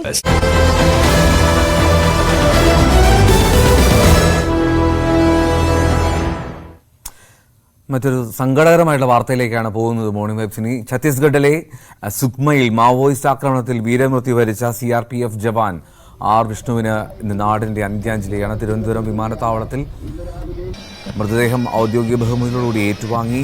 ജന്മനാടായ പാലോട് പൊട്ടൻചിറയിലുള്ള കുടുംബ വീട്ടിലേക്ക് മൃതദേഹം വിലാപയാത്രയായി എത്തിച്ചു. പൊതുദർശനത്തിന് ശേഷം ഇന്ന് ഉച്ച കഴിഞ്ഞാകും സംസ്കാര ചടങ്ങുകൾ. MG മിഥുൻ ചേരുന്നുണ്ട്. മിഥുൻ, അങ്ങേറ്റം സങ്കടകരമായിട്ടുള്ള ഒരു വാർത്തയാണ്. അത് നാട്ടുകാരൊക്കെ ഇന്നലെ തന്നെ ഏറ്റവും ഒടുവിൽ വിഷ്ണു വന്ന് പോയ കാര്യങ്ങളൊക്കെ വിശദീകരിച്ചിരുന്നു. അവിടുത്തെ ഒരു അവസ്ഥ എന്താണ്? അല്പസമയത്തിന് മുമ്പാണ് വീരമൃത്യു വരിച്ച ജവാൻ വിഷ്ണുവിന്റെ ഭൗതിക ശരീരം വീട്ടിലെത്തിച്ചത്. വലിയ ജനാവലി തന്നെയായിരുന്നു ഈ ഒരു ഭൗതിക ശരീരം കടന്നു വന്ന മേഖലയിലൊക്കെ തന്നെ തടിച്ചുകൂടുകയും ചെയ്തിരുന്നത്. അല്പസമയത്തിന് മുമ്പ് എത്തിക്കുകയും ചെയ്തു. ഇനി ഇവിടെ 10 മണി വരെ ഈ വസതിയിൽ പൊതുദർശനത്തിന് വെച്ചതിന് ശേഷം അവിടുന്ന് 10 മണിക്ക് ശേഷം തൊട്ടടുത്തുള്ള സ്കൂളുണ്ട്, സ്കൂളിലേക്ക് ഈ ഒരു ഭൗതിക ശരീരം പൊതുദർശനത്തിനായി കൊണ്ടുപോകും എന്നാണ് അറിയിച്ചിട്ടുള്ളത്. ഏകദേശം 12 മണിയോടുകൂടി ഈ ഒരു ശാന്തിതീരം പൊതുശ്മശാനത്തിൽ വെച്ചായിരിക്കും സംസ്കാര ചടങ്ങുകൾ നടക്കുക എന്നുള്ളതാണ്. എന്തായാലും CRPFിന്റെ പ്രധാനപ്പെട്ട ഉദ്യോഗസ്ഥരെല്ലാം തന്നെ ഇവിടേക്ക് എത്തി ഔദ്യോഗിക ബഹുമതികളോടുകൂടിയാണ് സംസ്കാര ചടങ്ങുകൾ നടക്കുക. രാവിലെ എത്തിയപ്പോൾ തന്നെ റോഡ് സൈഡിന്റെ ഇരുവശത്തും എല്ലാം തന്നെ വലിയ ജനാവലി തന്നെയായിരുന്നു. അവസാനമായി വിഷുവിനെ യാത്രാമൊഴിയേകുന്നതിന് വേണ്ടി തടിച്ചുകൂടുകയും ചെയ്ത് വലിയ ഒരു ജനക്കൂട്ടം, ഒപ്പം തന്നെ ജനപ്രതിനിധികളെല്ലാം തന്നെ രാവിലെ മുതൽ തന്നെ ഇവിടേക്ക് എത്തിക്കൊണ്ടിരിക്കുന്ന കാഴ്ചയാണ് കാണാൻ സാധിക്കുന്നത്. അത്രയും അത്യന്തം ദുഃഖകരമായിട്ടുള്ള ഒരു സ്ഥിതിവിശേഷം തന്നെയാണ് നമുക്ക് ഇന്ന് കാണാൻ സാധിക്കുകയും ചെയ്യുന്നത്. നമുക്കറിയാം, ഇന്ന് പുലർച്ചെ 1:30 കൂടിയാണ് തിരുവനന്തപുരത്തെ വിമാനത്താവളത്തിൽ ഭൗതിക ശരീരം എത്തിക്കുന്നത്. തുടർന്ന് മലപ്പുറം CRPF ക്യാമ്പിലേക്ക് ആയിരുന്നു കൊണ്ടുപോയത്. അവിടെ നിന്ന് പുലർച്ചെ 4:30 കൂടിയാണ് ഈ നന്ദിയോട് താന്നിമുട്ടിലെ വിഷ്ണു പുതുതായി നിർമ്മിച്ച വീട്ടിലേക്ക് എത്തിച്ചത്. അവിടെ നിന്നാണ് ഇപ്പോൾ വിഷ്ണുവിന്റെ സ്വസ്ഥയിലേക്ക് എത്തിക്കുന്നത്. അടുത്ത മാസം 15-ന് നാട്ടിലേക്ക് തിരികെ എത്തുമെന്ന് പറഞ്ഞാണ് ഏറ്റവും ഒടുവിൽ വന്നതിന് ശേഷം പോയതും. ഒപ്പം തന്നെ ബന്ധുമിത്രാദികളെയൊക്കെ വിളിച്ച് അറിയിക്കുകയും ചെയ്താണ് അടുത്ത മാസം താൻ ലീവിന് തിരികെ നാട്ടിലെത്തിക്കുമെന്ന് അറിയിക്കുകയും ചെയ്യുന്നു. അത്തരത്തിൽ സുഹൃത്തുക്കളൊക്കെ തന്നെ നമ്മൾ പങ്കുവച്ചതും അതേ കാര്യങ്ങൾ തന്നെയായിരുന്നു. അത്തരത്തിൽ അത്യന്തം വേദനാജനകമായിട്ടുള്ള വിശേഷം. നിലവിൽ ഇപ്പോൾ ഈ ഫാം ജംഗ്ഷനിലെ കുടുംബ വീടായിട്ടുള്ള അനിരം ഹൗസിലാണ് ഇപ്പോൾ മൃതദേഹം പൊതുദർശനത്തിന് വെച്ചിരിക്കുന്നത്. രാവിലെ 9 മുതൽ നന്ദിയോടും പഞ്ചായത്ത് ഓഫീസ് മന്ദിരത്തിന് മുന്നിലെ പ്രത്യേക പന്തലിൽ പൊതുദർശനം ഉണ്ട്. കൂടാതെ അതിനുശേഷം രാവിലെ 10 മുതൽ വിഷ്ണു പ്രാഥമിക വിദ്യാഭ്യാസം പൂർത്തിയാക്കിയ നന്ദിയോട് SKV ഹയർ സെക്കൻഡറി സ്കൂളിൽ പൊതുദർശനം നടക്കും. തുടർന്ന് കരിമൺകോട് ശാന്തി കുടീരത്തിൽ ഔദ്യോഗിക ബഹുമതികളുടെ മൃതദേഹം സംസ്കരിക്കും. നന്ദിയോട് ഫാം ജംഗ്ഷൻ അഞ്ചം ഹൗസിൽ രഘുവരന്റെയും അജിതയുടെയും 2 മക്കളിൽ ഇളയവനാണ് വിഷ്ണു. 8 വർഷം മുമ്പാണ് CRPF ജോലിയിൽ പ്രവേശിക്കുന്നത്. ശ്രീചിത്ര ഹോസ്പിറ്റലിലെ നേഴ്സ് നിഖിലയാണ് ഭാര്യ. 2 മക്കളാണുള്ളത്. നിർദേവ്, നിർവിൽ എന്ന 2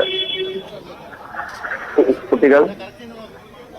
ജൂലൈ 15 അടുത്ത മാസം 15 അവധിക്ക് നാട്ടിലെത്താനിരിക്കെയാണ് വിഷ്ണുവിന്റെ ഈ അപ്രതീക്ഷ വിയോഗം വീട്ടിനെ അറിയിച്ചെത്തുന്നത്. നാടിനെ നടിച്ച സംഭവം. 2 ജവാന്മാരാണ് ഈ ഒരു ഛത്തീസ്ഗഡിലെ മാവോയിസ്റ്റ് ആക്രമണത്തിൽ വീരമൃത്യു വരിച്ചത്. എന്തായാലും അല്പസമയത്തിനകം തന്നെ ഇവിടുത്തെ വീട്ടിലെ പൊതുദർശനം പൂർത്തിയാക്കി 9 മണിയോടുകൂടി പഞ്ചായത്തിലെ മന്ദിരത്തിലേക്ക് ഈ പൊതുദർശനത്തിനായി കൊണ്ടുപോവുകയും ചെയ്യും. എഴുതും ഇത് അങ്ങേയറ്റം സങ്കടകരമായിട്ടുള്ള കാഴ്ചകളാണ് ആ വീട്ടിൽ നിന്നും കാണാൻ കഴിയുന്നത്. രാജ്യത്തിന് വേണ്ടിയുള്ള വീരമരണമാണെങ്കിൽ പോലും ആ കുടുംബത്തിൻ്റെ നഷ്ടം അത് തീരാ നോവാണ്. കുരുന്നുകൾ ഉൾപ്പെടെ കരയുന്ന സാഹചര്യം. നാട്ടുകാർക്ക് പ്രിയപ്പെട്ടവനായിട്ടുള്ള ഒരാൾ, അവധിക്ക് വന്ന് എല്ലാവരുമായി സ്നേഹം പങ്കിട്ടിട്ട് പോയ ഒരാൾ, അങ്ങനെ ഒരുപാട് കാര്യങ്ങളുണ്ട്. അപ്പോൾ വളരെ വികാരം നിർഭരമായിട്ടുള്ള ഒരു നിമിഷങ്ങളായിരിക്കും ആ വീട്ടിൽ എന്ന് അറിയാം. എങ്കിൽ പോലും ഈ ബന്ധുക്കളും നാട്ടുകാരും ഒക്കെ വിഷ്ണുവിനെ കുറിച്ച് എങ്ങനെയാണ് ഓർത്തെടുക്കുന്നത്?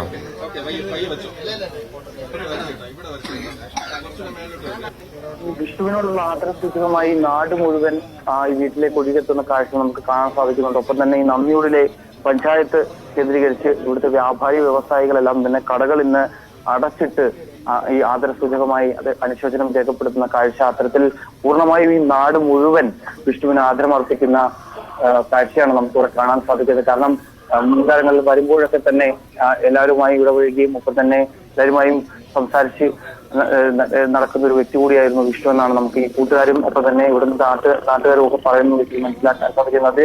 നമുക്ക് പ്രകടമാകുന്നത് ഈ മൃതദേഹം വഹിച്ചുകൊണ്ടുള്ള വാഹനം കടന്നു വരുന്ന ഇരുസൈഡുകളിലും നാട്ടുകാർ ഇങ്ങനെ നോക്കി നിൽക്കുകയാണ് നമുക്ക് കാണാൻ സാധിച്ചത്. അതായത് ഇത് നമുക്ക് അവസാനമായി കാണാനുള്ള ഒരു കാഴ്ച. ആ രീതിയിൽ നാട് മുഴുവൻ ഈ വീട്ടിലേക്ക് ഒഴുകിയെത്തുന്ന കാഴ്ച നമുക്ക് കാണാൻ സാധിക്കുന്നുണ്ട്. എന്തായാലും CRPFന്റെ എല്ലാ ഉദ്യോഗസ്ഥരും ഇവിടേക്ക് എത്തിയിരുന്നു. ഔദ്യോഗിക ബഹുമതികളോടുകൂടി 12 മണിക്കാണ് സംസ്കാര ചടങ്ങുകൾ നടക്കുക. അതിനു മുൻപ് തന്നെ ശേഷം ഇപ്പോൾ നിലവിൽ വസതിയിലാണുള്ളത്. അതിനുശേഷം 9 മണിയോടുകൂടി എത്തിക്കും. ഈ പഞ്ചായത്തിലെ മന്ദിരത്തിലേക്ക് കൊണ്ടുപോവുകയും ചെയ്യും. നേരത്തെ നമുക്കറിയാം അസംഖ്യം ദുഃഖകരമായിട്ടുള്ള സ്ഥിതിവിശേഷം, അത്രയും വേദനാജനകമായിട്ടുള്ള സ്ഥിതിവിശേഷം അടുത്ത മാസം 15-ന് നാട്ടിലേക്ക് മടങ്ങിയെത്തുമെന്നാണ് അറിയിച്ചിരുന്നത്. അതിനുശേഷമാണ് ഇത്തരത്തിൽ ദാരുണമായ ഒരു വിയോഗ വാർത്ത കുടുംബത്തെ തേടിയെത്തുകയും ചെയ്തത്. 2 പറക്കമുറ്റാത്ത 2 കുട്ടികൾ, 7ഉം 9ഉം വയസ്സുള്ള 2 കുട്ടികൾ, 2 ആൺമക്കളാണ് വിഷ്ണുവിനുള്ളത്. ഭാര്യ നിഖില അത്രയും ശ്രീചിത്ര ഹോസ്പിറ്റലിലെ നേഴ്സാണ്. എല്ലാം തന്നെ ഈ വിയോഗ വാർത്ത വലിയ ഞെട്ടലോട് കൂടിയാണ് നാട് കേട്ടുകയും ചെയ്തത്. എന്തായാലും അവസാനമായി ഒരു നോക്ക് കാണുന്നതിന് വേണ്ടി ഇവിടേക്ക് ജനങ്ങൾ ഒഴുകിയെത്തുന്ന കാഴ്ച കാണാൻ സാധിക്കുന്നു. ഇത്രയും വേദനാജനകമായിട്ടുള്ള സ്ഥിതിവിശേഷം അല്പസമയത്തിനകം 9 മണിയോടുകൂടി ഇവിടെ നിന്ന് പൊതുദർശനത്തിനായി പഞ്ചായത്ത് മന്ദിരത്തിലേക്ക് കൊണ്ടുപോകും. അതിനുവേണ്ടിയുള്ള എല്ലാ ക്രമീകരണങ്ങളും ഏർപ്പെടുത്തുകയും ചെയ്തിട്ടുണ്ട്. പുഷ്പവൃഷ്ടിയോടുകൂടിയാണ് വിഷ്ണുവിന്റെ മൃതദേഹം കടന്നു വരുന്ന വഴിയിലൊക്കെ ജനങ്ങൾ പുഷ്പവൃഷ്ടിയോടുകൂടിയാണ് സ്വീകരിച്ചത്. അത്രയും വേദനാജനകമായിട്ടുള്ള അത്രയും ദുഃഖകരമായിട്ടുള്ള ഒരു നിമിഷം തന്നെയാണ് നമുക്കിവിടെ കാണാൻ സാധിക്കുകയും ചെയ്യുന്നത്. എന്തായാലും 9 മണിക്കാണ് ഇനി പഞ്ചായത്തിലെ മന്ദിരത്തിലേക്ക് പൊതുദർശനത്തിന് കൊണ്ടുപോകുക. അവിടെ 1 മണിക്കൂർ പൊതുദർശനത്തിന് ശേഷം അവിടെ നിന്ന് പ്രാഥമിക വിദ്യാഭ്യാസം നടത്തിയ സ്കൂളിലേക്ക് കൊണ്ടുപോകും. SKV ഹയർ സെക്കൻഡറി സ്കൂളിൽ പൊതുദർശനം നടത്തും. ഏകദേശം 1 മണിക്കൂറോളം ആ സ്കൂളിൽ പൊതുദർശനത്തിന് നടത്തിയതിനു ശേഷം അവിടെ നിന്ന് ഈ കരിമൺകോട് ശാന്തി കുടീരത്തിലേക്ക് കൊണ്ടുപോകും. അവിടെയാണ് ഔദ്യോഗിക കൂടി സംസ്കാര ചടങ്ങുകൾ നടക്കുക. അതിന്റെ ക്രമീകരണങ്ങളെല്ലാം തന്നെ ഏർപ്പെടുത്തിയിരിക്കുന്നു. അത്യന്തം വേദനാജനകമായിട്ടുള്ള കാഴ്ചകൾ തന്നെയാണ് എന്തും നമുക്കിവിടെ കാണാൻ സാധിക്കുന്നത്. നിശ്ചയമായും ആ കണ്ണീര് അത് ആരെയും ഉലയ്ക്കുന്നതാണ്. ആ വീട്ടിൽ നിന്നുള്ള ദൃശ്യങ്ങൾ രാജ്യത്തിന് വേണ്ടി വീരമൃത്യു വരിച്ച പ്രിയപ്പെട്ട വിഷ്ണുവിന് നാടൊന്നാകെ പ്രണാമം അർപ്പിക്കുകയാണ്. സ്നേഹത്തോടെയും അഭിമാനത്തോടും കൂടിയും വിഷ്ണുവിന് വിട നൽകുകയാണ്. ആ നാട് വിയോഗത്തിൻ്റെ ദുഃഖം അതവിടെ തളം കെട്ടിക്കിടക്കുന്നു ആ വീടിൻ്റെ ഭാഗത്ത്. പക്ഷെ അപ്പോഴും ആ കുടുംബത്തിന് വ്യക്തിഗതമായിട്ട് നഷ്ടമാണ് ഏറ്റവും പ്രധാനപ്പെട്ട കാര്യം. പക്ഷെ അപ്പോഴും രാജ്യത്തിന് ഒരു വീരമൃത്യു വരിച്ച ഒരു ജവാനെ കൂടി നഷ്ടമാകും, ധീര പോരാളിയെ നഷ്ടമായി എന്നുള്ളതാണ് ഏറ്റവും സങ്കടകരം. MG മിഥുനാണ് വരുന്നത്.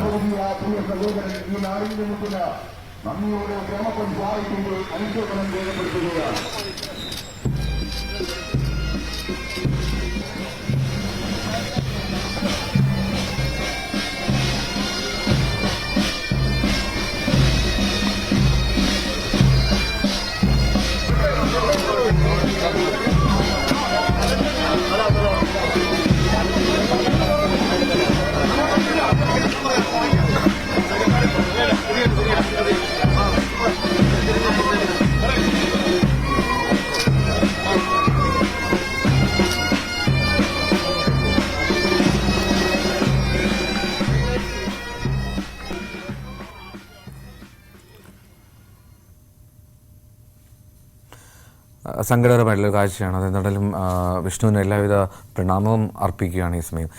ഒരു ഇടവേളയ്ക്ക് കൂടി പോവുകയാണ്. മോർണിംഗ് വേഴ്സ് വേഗത്തിരിക്കാത്ത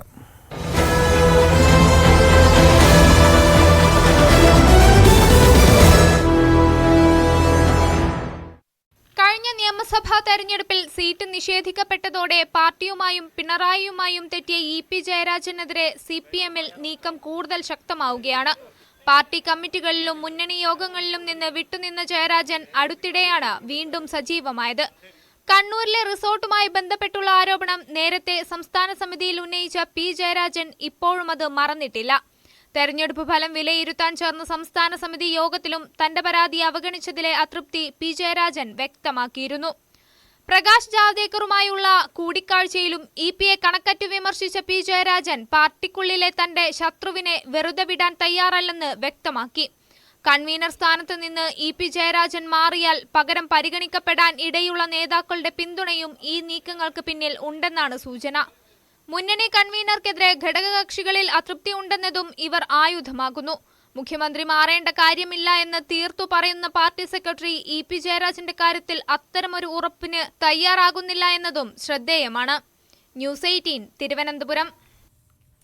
ഡൽഹി മുഖ്യമന്ത്രി അരവിന്ദ് കെജ്രിവാളിന്റെ ജാമ്യം റദ്ദാക്കണമെന്നാവശ്യപ്പെട്ട് എൻഫോഴ്സ്മെന്റ് ഡയറക്ടറേറ്റ് സമർപ്പിച്ച ഹർജിയിൽ ഇന്ന് വിധിയുണ്ടാകും. ഡൽഹി ഹൈക്കോടതിയാണ് വിധി പറയുക. ഉച്ചയ്ക്ക് 2:30 ജസ്റ്റിസ് സുധീർ കുമാർ ജെയിനാണ് വിധി പ്രസ്താവം നടത്തുക. ജൂൺ 20 വിചാരണ കോടതി കെജ്രിവാളിന് മദ്യനയ കേസിൽ ജാമ്യം നൽകിയത്. തുടർന്ന് ED ഡൽഹി ഹൈക്കോടതിയെ സമീപിക്കുകയായിരുന്നു. ആത്മവിമർശനവും പരോക്ഷ വിമർശനവുമായി CPI സംസ്ഥാന സെക്രട്ടറി ബിനോയ് വിശ്വം. എല്ലാത്തിലും വലിയവർ ജനങ്ങളാണ്. നിറഞ്ഞ കൂറോടും വിനയത്തോടും അവരോട് ഇടപഴകണം. വിമർശനങ്ങൾക്ക് മുന്നിൽ അസഹിഷ്ണുത കാട്ടരുത്. ജനങ്ങളുമായുള്ള ബന്ധം പുനഃസ്ഥാപിക്കണമെന്നും പാർട്ടി കത്തിൽ ബിനോയ് വിശ്വം സൂചിപ്പിക്കുന്നു. വിവരങ്ങളുമായി VV അരുൺ, ഇപ്പോൾ ഇത്തരമൊരു ആത്മവിമർശനം ഒപ്പം പരോക്ഷ വിമർശനം രണ്ടുമുണ്ടാകാനുള്ള സാഹചര്യം അതെന്തായിരുന്നു? വിശദാംശങ്ങൾ.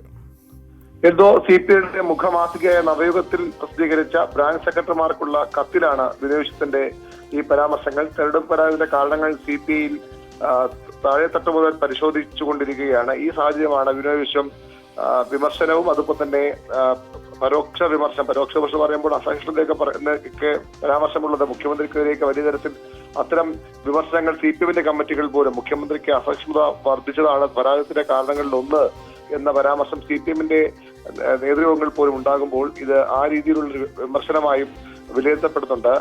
ഇടതുമുന്നണിയിലെ നേതാക്കൾ ലക്ഷ്യമിട്ടാണ് ബ്രാഞ്ച് സെക്രട്ടറിമാർക്ക് നൽകിയ കത്തിലൂടെ അദ്ദേഹം ഈ വിമർശനം ഉന്നയിച്ചിരിക്കുന്നത്. അടിമുതൽ മുകൾ വരെ എല്ലാ തലങ്ങളിലും ആത്മവിമർശനത്തിന് കമ്മ്യൂണിസ്റ്റ് പാർട്ടികൾ സന്നദ്ധമാകണം.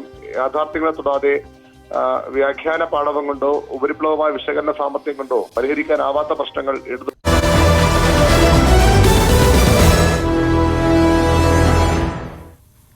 സാഹിത്യ നഗരമായി പ്രഖ്യാപിക്കപ്പെട്ട കോഴിക്കോട്ട് കോഴിക്കോട് നഗരത്തിൽ അധികൃതർക്ക് മേനി നടിക്കാൻ കഴിയാത്ത മറ്റു ചില കാഴ്ചകൾ കൂടിയുണ്ട്. അത്തരത്തിലൊരു കാഴ്ചയിലേക്കാണ് ഇനി പോകുന്നത്. പണിക്കർ റോഡിലുള്ള കോർപ്പറേഷൻ ഫ്ളാറ്റ് ഏത് നിമിഷവും നിലം പൊത്താമെന്നുള്ള നിലയിലാണ് ഫ്ളാറ്റ്. അവിടെ ജീവൻ കയ്യിലെടുത്ത് 24 കുടുംബങ്ങൾ അന്തിയുറങ്ങുന്നു. ഓരോ ദിവസവും പൊളിഞ്ഞു വീഴുന്ന മേൽക്കൂര, ഭിത്തികളിൽ ആഴത്തിൽ വേരിറക്കി കെട്ടിടത്തെ കാർന്നു തിന്നുന്ന ആൽമര വേരുകൾ. മഴ പെയ്യുമ്പോൾ മുകളിൽ നിന്നും കക്കൂസ് മാലിന്യവും മഴവെള്ളവും താഴത്തെ നിലകളിലേക്ക് ഒലിച്ചിറങ്ങുന്ന നടുക്കുന്ന കാഴ്ച. സാഹിത്യനഗര പ്രഖ്യാപന തിരക്കുകൾ കഴിഞ്ഞാൽ പണിക്കർ റോഡിലെ ഫ്ളാറ്റിലേക്ക് എത്തിയാൽ മേയർക്കും ഭരണസമിതിക്കും കാണാൻ ദൃശ്യങ്ങളേറെയുണ്ട് ഇവിടെ. നമ്മളൊരു നരകപ്പാവി ആയിട്ടാണ് ജീവിക്കുന്നത്. നമുക്ക് കാറ്റടിക്കും മഴ ഒഴിക്കുമ്പോഴൊക്കെ പുറത്തേക്കല്ല 24 കൂട്ടർ പാഞ്ഞ് പുറത്ത് പോയി നിൽക്കുകയാണ് ചെയ്യുന്നത്. ഈ കോർപ്പറേഷൻ കയറി കഴിഞ്ഞ് നമുക്ക് മതിയായി. എല്ലാം കൂടി പിന്നെ എല്ലാ ചാനൽക്കാരും വന്നിട്ടും അതും മതിയായി. പട്ടാളക്കാരും മറ്റോരും മറിച്ചോലൊക്കെ കയറി കീയാണ് വീട്ടിൻ്റെ അകത്ത് കേട്ട് അങ്ങനെ ഇടിഞ്ഞ് പൊളിഞ്ഞ് അങ്ങനെ ഒന്നായിട്ട് പോയി നമുക്കൊക്കെ വീട് പൊളിച്ചേറ്റുകളാണ്. അതിനെ കോർപ്പറേഷൻ നമുക്ക് കണ്ടിട്ടില്ല ഇതുവരെ കോർപ്പറേഷനിൽ നിന്ന് നമുക്കൊരു സഹായം നമുക്ക് ഉണ്ടായിട്ടില്ല. ഇടിഞ്ഞിങ്ങനെ വീഴുന്നു, നിരന്തരം ഇടിഞ്ഞ് വീഴുന്നുണ്ട്. ദിവസം ഓരോരുത്തർ പേടിച്ചിട്ട് അങ്ങോട്ടും ഇങ്ങോട്ടും മാറി നിൽക്കുകയാണ്. ഇപ്പൊ നിങ്ങൾ ഈ റൂം കണ്ടില്ല, ഒരു തൽക്കാലം ഇപ്പൊ വാടകയ്ക്ക് പോയി നന്നായിട്ട് പൊളിഞ്ഞ് വീഴുന്നൊക്കെ മത്സ്യത്തൊഴിലാളികളാണ്, സുഖമില്ലാത്ത ആൾക്കാർ, അങ്ങനെയൊക്കെ ആണ്. എത്രയും പെട്ടെന്ന് ഇതൊന്ന് പൊളിച്ച് നന്നാക്കി തന്നാൽ നമുക്ക് ഒരു ഇതായിരുന്നു. മേൽക്കൂരയിൽ നിന്ന് കോൺക്രീറ്റ് പാളികൾ അടർന്നു വീണ് കുട്ടികളടക്കം നിരവധി പേർക്ക് പരിക്ക് പറ്റിയിട്ടുണ്ട്. ദുർഗന്ധപൂരിതമായ മുറികളിൽ കിടക്കുന്നതും ഭക്ഷണം കഴിക്കുന്നതും ഗതികേട് കൊണ്ടെന്ന് താമസക്കാർ. ബാത്റൂമിലെ കോസറ്റിലെ വെള്ളമാണ്. നമ്മൾ 3-4 കൊല്ലം നിങ്ങൾ നോക്കിയാൽ കാണല്ലോ എത്ര കൊല്ലം ഇത് നമ്മൾ വന്നപ്പോഴേ ഉള്ള അനുഭവിക്കുന്ന അനുഭവം. കക്കൂസിലെ വെള്ളം. ഞാനൊരു സുഖമില്ലാത്ത ആൾ, എൻ്റെ ഉമ്മ ഒരു പ്രായമുള്ള ആളാണ്. ഭയങ്കര സ്മെല്ല് അതിൻ്റെ ഉള്ളിൽ. ഔട്ട് ഫാൻ വെച്ചിരിക്കണം, ജനാല അങ്ങനെ തുറന്ന് വെച്ച് ഇതൊക്കെ ചെയ്തിരിക്കുകയാണ് ഇവിടെ. പൊളിഞ്ഞ് പിന്നെ വീണതിന് കണക്കില്ല. ഇപ്പോൾ കണ്ടില്ലേ പൊളിഞ്ഞ് വീണതൊക്കെ. ഇങ്ങനെയുള്ള അവസ്ഥകളൊക്കെയാണ് ഇവിടെ. 1983 അന്നത്തെ മേയറായിരുന്ന കെ നാരായണൻ നായരാണ് ഫ്ളാറ്റ് ഉദ്ഘാടനം ചെയ്തത്. മത്സ്യത്തൊഴിലാളികളടക്കമുള്ള അടിസ്ഥാന വർഗത്തിന് ഫ്ളാറ്റ് എന്നത് സ്വപ്നം പോലും കാണാൻ കഴിയാത്ത കാലം. പിന്നീട് 40 വർഷത്തിനിടയിൽ യാതൊരു അറ്റകുറ്റപ്പണിയും കോർപ്പറേഷൻ ഫ്ളാറ്റിൽ നടത്തിയിട്ടില്ല. പരാതിയുമായി എത്തിയാൽ ഒഴിഞ്ഞു പോകാനാവും ആവശ്യം. കണ്ടില്ല അവസ്ഥ കണ്ടില്ല, ഏത് നിമിഷം പോയി ഇടിഞ്ഞു പൊളിഞ്ഞു പോകും. അപ്പൊ അങ്ങനെയൊക്കെയുള്ള സ്ഥിതികളാണ്. ഇപ്പൊ നിങ്ങൾ അതിനോട് ഇത് കാണണം. മഴ കനക്കുന്നതോടെ അപകട ഭീഷണിയുള്ള കെട്ടിടത്തിൽ നിന്നും മാറി താമസിക്കണമെന്ന് കെട്ടിടത്തിൽ കോർപ്പറേഷൻ നോട്ടീസ് പതിക്കാറുണ്ട്. എന്നാൽ എങ്ങോട്ട് പോകണമെന്ന ചോദ്യത്തിന് ഒരു കാലത്തും ഉത്തരവ് നൽകിയിട്ടില്ല. കലാസാഹിത്യ രംഗങ്ങളിലെ പുരോഗതി ഒരു നാടിന്റെ വികസനത്തെ അടയാളപ്പെടുത്തുന്നു. അതേസമയത്ത് തന്നെ ദുരിതജീവിതം നയിക്കുന്ന അടിസ്ഥാന വർഗത്തെ കൈപിടിച്ചുയർത്തേണ്ടതും ഭരണാധികാരികളുടെ പരിഗണനാ വിഷയമാവണം. കോഴിക്കോട്ടു നിന്നും ക്യാമറമാൻ ശ്രീജിസി കല്ലുമുട്ടിക്കൊപ്പം MS അനീഷ് കുമാർ, ന്യൂസ് 18. പാലക്കാട് കിള്ളിക്കുറിശി മംഗലത്തെ കുഞ്ചൻ നമ്പ്യാർ സ്മാരക പഠന കേന്ദ്രത്തോടുള്ള സർക്കാർ അവഗണന തുടരുകയാണ്. സംസ്ഥാന സർക്കാരിന്റെ ഗ്രാന്റ് മുടങ്ങിയതോടെ വിദ്യാർത്ഥികളുടെ പഠനം അത് തുലാസിലായിരിക്കുന്നു. 1981 ആരംഭിച്ച ഓട്ടംതുള്ളൽ പഠനം കഴിഞ്ഞ 42 വർഷം മുടക്കമില്ലാതെ കിള്ളിക്കുറിശി മംഗലം കുഞ്ചൻ നമ്പ്യാർ സ്മാരകത്തിൽ നടന്നിരുന്നു. എന്നാൽ ഇത്തവണ ഓട്ടംതുള്ളൽ പ്രവേശനം നടന്നില്ല. സർക്കാരിന്റെ സാമ്പത്തിക സഹായം നിലച്ചതോടെ പഠനകേന്ദ്രം അടച്ചുപൂട്ടൽ ഭീഷണി നേരിടുകയാണ്. 16 മാസത്തെ ശമ്പളം കുടിശ്ശികയായതോടെ ജനുവരി 16 മുതൽ അധ്യാപകരും മറ്റ് ജീവനക്കാരും അവധിയെടുത്തതോടെ പഠനകേന്ദ്രം അടഞ്ഞുകിടക്കുകയായിരുന്നു. 6 മാസത്തെ ശമ്പളം മാത്രമാണ് ഇതുവരെ വിതരണം ചെയ്യാനായത്. മെയ് മാസത്തിൽ അവസാന വർഷ വിദ്യാർത്ഥികൾക്ക് മാത്രമാണ് ക്ലാസ് തുടങ്ങാനായത്. 1ഉം 2ഉം വർഷത്തെ വിദ്യാർത്ഥികളുടെ ക്ലാസ് എപ്പോൾ തുടങ്ങുമെന്ന കാര്യത്തിൽ ഇനിയും തീരുമാനമായിട്ടില്ല. പുതിയ അഡ്മിഷനുള്ള നടപടികളും നിലച്ചതോടെയാണ് കുഞ്ചൻ നമ്പ്യാർ സ്മാരക പഠന കേന്ദ്രം എന്നേക്കുമായി വിസ്മൃതിയിലായിക്കൊണ്ടിരിക്കുന്നത്. നമുക്കറിയാം, നിലക്കാൻ പാടില്ല. അത് കുഞ്ചൻ്റെ ഇത് കെച്ചമണി കിലുക്കം നിറഞ്ഞു നിന്ന ഭൂമികയാണ് കൈരളിയുടെ ഈ ഭൂമിക നമുക്കറിയാം. അപ്പോൾ സ്വാഭാവികമായിട്ടും അവിടെ അത് നിലയ്ക്കാൻ പാടില്ല എന്നുള്ള ഉത്തരവാദിത്വത്തോടു കൂടെ തന്നെയാണ് കാര്യങ്ങൾ മുന്നോട്ട് പോകുന്നത്. അവിടെ ഇനി നമ്മൾ 3 വർഷത്തെ, അതായത് ഇപ്പോൾ കലാമണ്ഡലത്തിൻ്റെ കോഴ്സ് ഇനി പുറത്ത് ഇതാക്കാൻ പറ്റില്ല എന്ന് പറഞ്ഞാൽ ഇനി കുഞ്ചൻ നമ്പ്യാർ സ്മാരകത്തിൻ്റെ പഴയത് എങ്ങനെയാണ് ഉണ്ടായിരുന്നു വെച്ചാൽ അതേ സർട്ടിഫിക്കറ്റ് നിലനിർത്തിക്കൊണ്ട് ആ സ്ഥാപനത്തിൻ്റെ കോഴ്സ് ഇത് കല പഠിക്കാനുള്ള സംവിധാനങ്ങൾ അവിടെ കൂടുതൽ ഒരുക്കിക്കൊണ്ട് മുന്നോട്ട് പോകാനുള്ളൊരു ശ്രമമാണ് ഉണ്ടാകേണ്ടത്. കുഞ്ചൻ നമ്പ്യാർ സ്മാരക പഠന കേന്ദ്രത്തിന് 5 ലക്ഷം രൂപയാണ് സർക്കാർ വാർഷിക ഗ്രാന്റായി നൽകുന്നത്. 2 സ്ഥിരം ജീവനക്കാർക്കും താൽക്കാലിക ജീവനക്കാർക്കുമുള്ള ശമ്പളം, കേന്ദ്രത്തിന്റെ ദൈനംദിന കാര്യങ്ങളെല്ലാം ഈ തുക കൊണ്ട് തന്നെ കൈകാര്യം ചെയ്യണം. ചെറിയൊരു ഫീസ് മാത്രമാണ് വിദ്യാർത്ഥികളിൽ നിന്ന് ഈടാക്കുന്നത്. തുള്ളൽ കൂടാതെ മോഹിനിയാട്ടം, കർണാടക സംഗീതം, മൃദംഗം എന്നിവയുടെ പഠനവും ഇവിടെ നടക്കുന്നുണ്ട്. S Vinesh Kumar, news 18, Palakkad. സംസ്ഥാനത്ത് ഇന്ന് 2 ജില്ലകളിൽ ഓറഞ്ച് അലർട്ടുണ്ട്. കണ്ണൂർ, കാസർഗോഡ് ജില്ലകളിലാണ് മുന്നറിയിപ്പുള്ളത്. എറണാകുളം, ഇടുക്കി, തൃശൂർ, പാലക്കാട്, മലപ്പുറം, കോഴിക്കോട്, വയനാട് ജില്ലകളിൽ യെല്ലോ അലർട്ടാണ് പ്രഖ്യാപിച്ചിട്ടുള്ളത്. വരും ദിവസങ്ങളിലും ശക്തമായിട്ടുള്ള മഴ ഉണ്ടാകുമെന്നുള്ളതാണ് വിവരം. ഇടിമിന്നലോട് കൂടിയ മഴയ്ക്കൊപ്പം ശക്തമായ കാറ്റിനും സാധ്യതയുണ്ടെന്ന് കാലാവസ്ഥാ കേന്ദ്രം അറിയിച്ചു.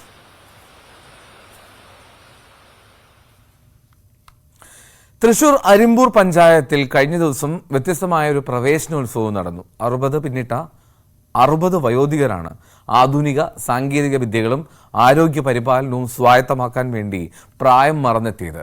ആദ്യഘട്ടത്തിൽ ഡിജിറ്റൽ സാങ്കേതിക വിദ്യയാണ് ഇവർ അഭ്യസിക്കുക. പ്രവേശനോത്സവത്തിനെത്തിയത് ബാഗും കുടയും പിടിച്ചെത്തിയ കുരുന്നുകളല്ല. ജീവിതത്തിന്റെ 2ാം ഘട്ടത്തിൽ വിശ്രമ ജീവിതം നയിക്കുന്ന 60ഓളം വയോധികർ. വന്നതാകട്ടെ ഡിജിറ്റൽ സാക്ഷരത നേടാനും. ഇതിനായി അരിമ്പൂർ പഞ്ചായത്തിന്റെ 4-ാം കല്ല് കായൽ റോഡിലുള്ള പകൽ വീടാണ് വയോജനങ്ങൾക്കുള്ള സ്ഥിരം പരിശീലന കേന്ദ്രമാക്കി മാറ്റിയത്. വയോജന വിദ്യാഭ്യാസം, ആരോഗ്യ സംരക്ഷണം, ഡിജിറ്റൽ സാങ്കേതിക വിദ്യ തുടങ്ങിയവയാണ് ആദ്യഘട്ടത്തിൽ ഇവരെ പരിശീലിപ്പിക്കുന്നത്.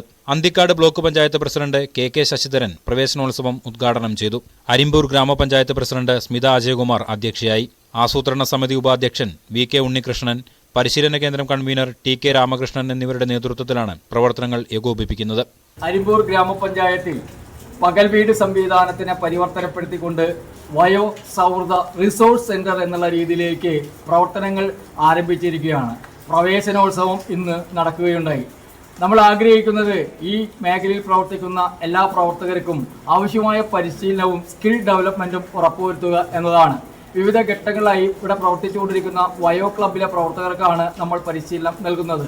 അതോടൊപ്പം തന്നെ പുത്തൻ ആശയങ്ങൾ കൂട്ടിച്ചേർക്കുന്നതിന്റെ ഭാഗമായി നല്ല വിദഗ്ധരുമായിട്ടുള്ള ക്ലാസുകളും ഉദ്ദേശിക്കുന്നുണ്ട്. വയോ സെന്റർ, റിസോഴ്സ് സെന്റർ പ്രവർത്തനം ആരംഭിച്ചു കഴിഞ്ഞു. പഞ്ചായത്തിന്റെ കീഴിൽ 34 വയോജന ക്ലബ്ബുകളും കുടുംബശ്രീ അയൽക്കൂട്ടങ്ങളിലായി 202 വയോജന ക്ലബ്ബുകളും നിലവിൽ പ്രവർത്തിക്കുന്നുണ്ട്. ഇവിടെ നിന്നുള്ളവർക്കാണ് ഈ കേന്ദ്രത്തിൽ പരിശീലനം നൽകുന്നത്. ന്യൂസ് 18 തൃശൂർ. ആലപ്പുഴ ജില്ലയിൽ 34 കോടി രൂപയുടെ ഓൺലൈൻ തട്ടിപ്പ് കേസുകൾ രജിസ്റ്റർ ചെയ്തുവെന്ന് ജില്ലാ പോലീസ് മേധാവി ചൈത്ര തെരേസ ജോൺ. മലപ്പുറം ഉൾപ്പെടെയുള്ള വടക്കൻ ജില്ലകളിൽ ഉള്ളവർക്ക് ഈ തട്ടിപ്പിൽ പങ്കുണ്ടെന്ന് കണ്ടെത്തിയിട്ടുണ്ടെങ്കിലും ഇവരുടെ കയ്യിൽ നിന്ന് ആർക്ക് പണം കൈമാറിയെന്ന് കണ്ടെത്താൻ പോലീസിന് കഴിഞ്ഞിട്ടില്ല. അന്വേഷണ ഉദ്യോഗസ്ഥർ ചമഞ്ഞ് ആരെങ്കിലും ഓൺലൈൻ മുഖാന്തരം ബന്ധപ്പെട്ടാൽ പോലീസിനെ അറിയിക്കണമെന്നും ഓൺലൈൻ പ്ലാറ്റ്ഫോമുകളിൽ വരുന്ന ഓരോ മെസ്സേജും അത് ശ്രദ്ധയോടെ നിരീക്ഷിക്കണമെന്നും ചൈത്ര തെരേസ ജോൺ ന്യൂസ് 18നോട് പറയുന്നു. സംസ്ഥാനത്തിന്റെ വിവിധ ഭാഗങ്ങളിലായി ഓൺലൈൻ മുഖാന്തരമുള്ള തട്ടിപ്പുകൾ വ്യാപകമായിക്കൊണ്ടിരിക്കുകയാണ്. അതിനകത്ത് തന്നെ ആലപ്പുഴ ജില്ലയിൽ 7 കോടി രൂപയുടെ ഒരു തട്ടിപ്പാണ് കഴിഞ്ഞ ദിവസം പോലീസ് കേസെടുത്ത് അന്വേഷണം ആരംഭിച്ചിരിക്കുന്നത്. ഈ സംഭവങ്ങളെക്കുറിച്ച് പ്രതികരിക്കുകയാണ് ആലപ്പുഴ ജില്ലാ പോലീസ് മേധാവി ചൈത്ര തെരേസ ജോൺ. ഈ 7 കോടി രൂപയുടെ തട്ടിപ്പ്, ഈ കേസുകളൊന്നും നമ്മൾ പരിശോധിക്കുകയാണെങ്കിൽ എല്ലാം തന്നെ വിദ്യാഭ്യാസമുള്ള ആളുകൾ എങ്ങനെയാണ് ഇങ്ങനൊരു വലിയ തട്ടിപ്പിലേക്ക് കാര്യങ്ങൾ നീങ്ങുന്നത്? ഇത് എനിക്ക് തോന്നുന്നത് ഈ സൈബർ ഫ്രോഡ് നടത്തുന്ന ആൾക്കാർ ഓരോ പ്രാവശ്യവും അവരുടെ മോഡസ് ഇങ്ങനെ മാറ്റിക്കൊണ്ടിരിക്കുകയാണ്. ഇപ്പം ചില കാര്യങ്ങളെപ്പറ്റി ആൾക്കാർ അവെയർ ആകുമ്പോൾ പിന്നെ അവർ വേറെ പുതിയ മോഡസിലോട്ട് കിടക്കുകയാണ്. അപ്പം ഇതിപ്പോൾ സംഭവിച്ചേക്കുന്നത് ഷെയർ ട്രേഡിൽ മാർക്കറ്റിംഗ് എന്ന് പറഞ്ഞിട്ടാണ് ഇത്രയും പൈസ അവരുടെ അടുത്ത് നിന്ന് വാങ്ങുകയും അതുപോലെ തന്നെ ഇത്രയും കുറച്ച് പൈസ ഇട്ട് കഴിയുമ്പോൾ പിന്നെ ഈ പൈസ മുഴുവൻ തിരിച്ചു തരാനായിട്ട് ഇത്രയും കൂടി പൈസ ഇട്ട് കഴിഞ്ഞാൽ മുഴുവൻ തിരിച്ചു തരാം, അങ്ങനെ പറഞ്ഞ് ഇങ്ങനെ കുറച്ചായിട്ട് വാങ്ങിയാണ് ഇത്രയും കോടി രൂപ പോയേക്കുന്നത്. അപ്പം പലതും ഈ വളരെ വിശ്വസനീയമായിട്ടുള്ള രീതികളിലാണ് ഈ ഇതിനകത്ത് ഈ ഫ്രോഡ്സ്റ്റേഴ്സ് കാര്യങ്ങൾ അവരുടെ ഒരു എന്താ പറയുക അവർ സംസാരിക്കുന്ന രീതിയും അവരുടെ അല്ലെങ്കിൽ വാട്സാപ്പിലുള്ള ലോഗോസും കാര്യങ്ങളൊക്കെ അവർ ഡിസൈൻ ചെയ്ത് വെച്ചേക്കുന്നത്. അപ്പം ഈ മോഡസ് മാറി വരുന്നതുകൊണ്ടാണ് ഇങ്ങനെ കേസുകളുടെ എണ്ണവും കൂടി വരുന്നത്. ക്രൈം 7 കോടി രൂപയുടെ തട്ടിപ്പ് നടന്ന കേസിൽ അവര് ഒരു ട്രെയിനിങ് ഉൾപ്പെടെ നൽകിയിരുന്നു എന്ന് പറയുന്നു. 3 മാസം ട്രെയിനിങ് ഉൾപ്പെടെ. അതൊക്കെ ഇങ്ങനെ ഓൺലൈൻ വഴിയായിരുന്നോ? എന്തായിരുന്നു അതിന്റെ ഒരു?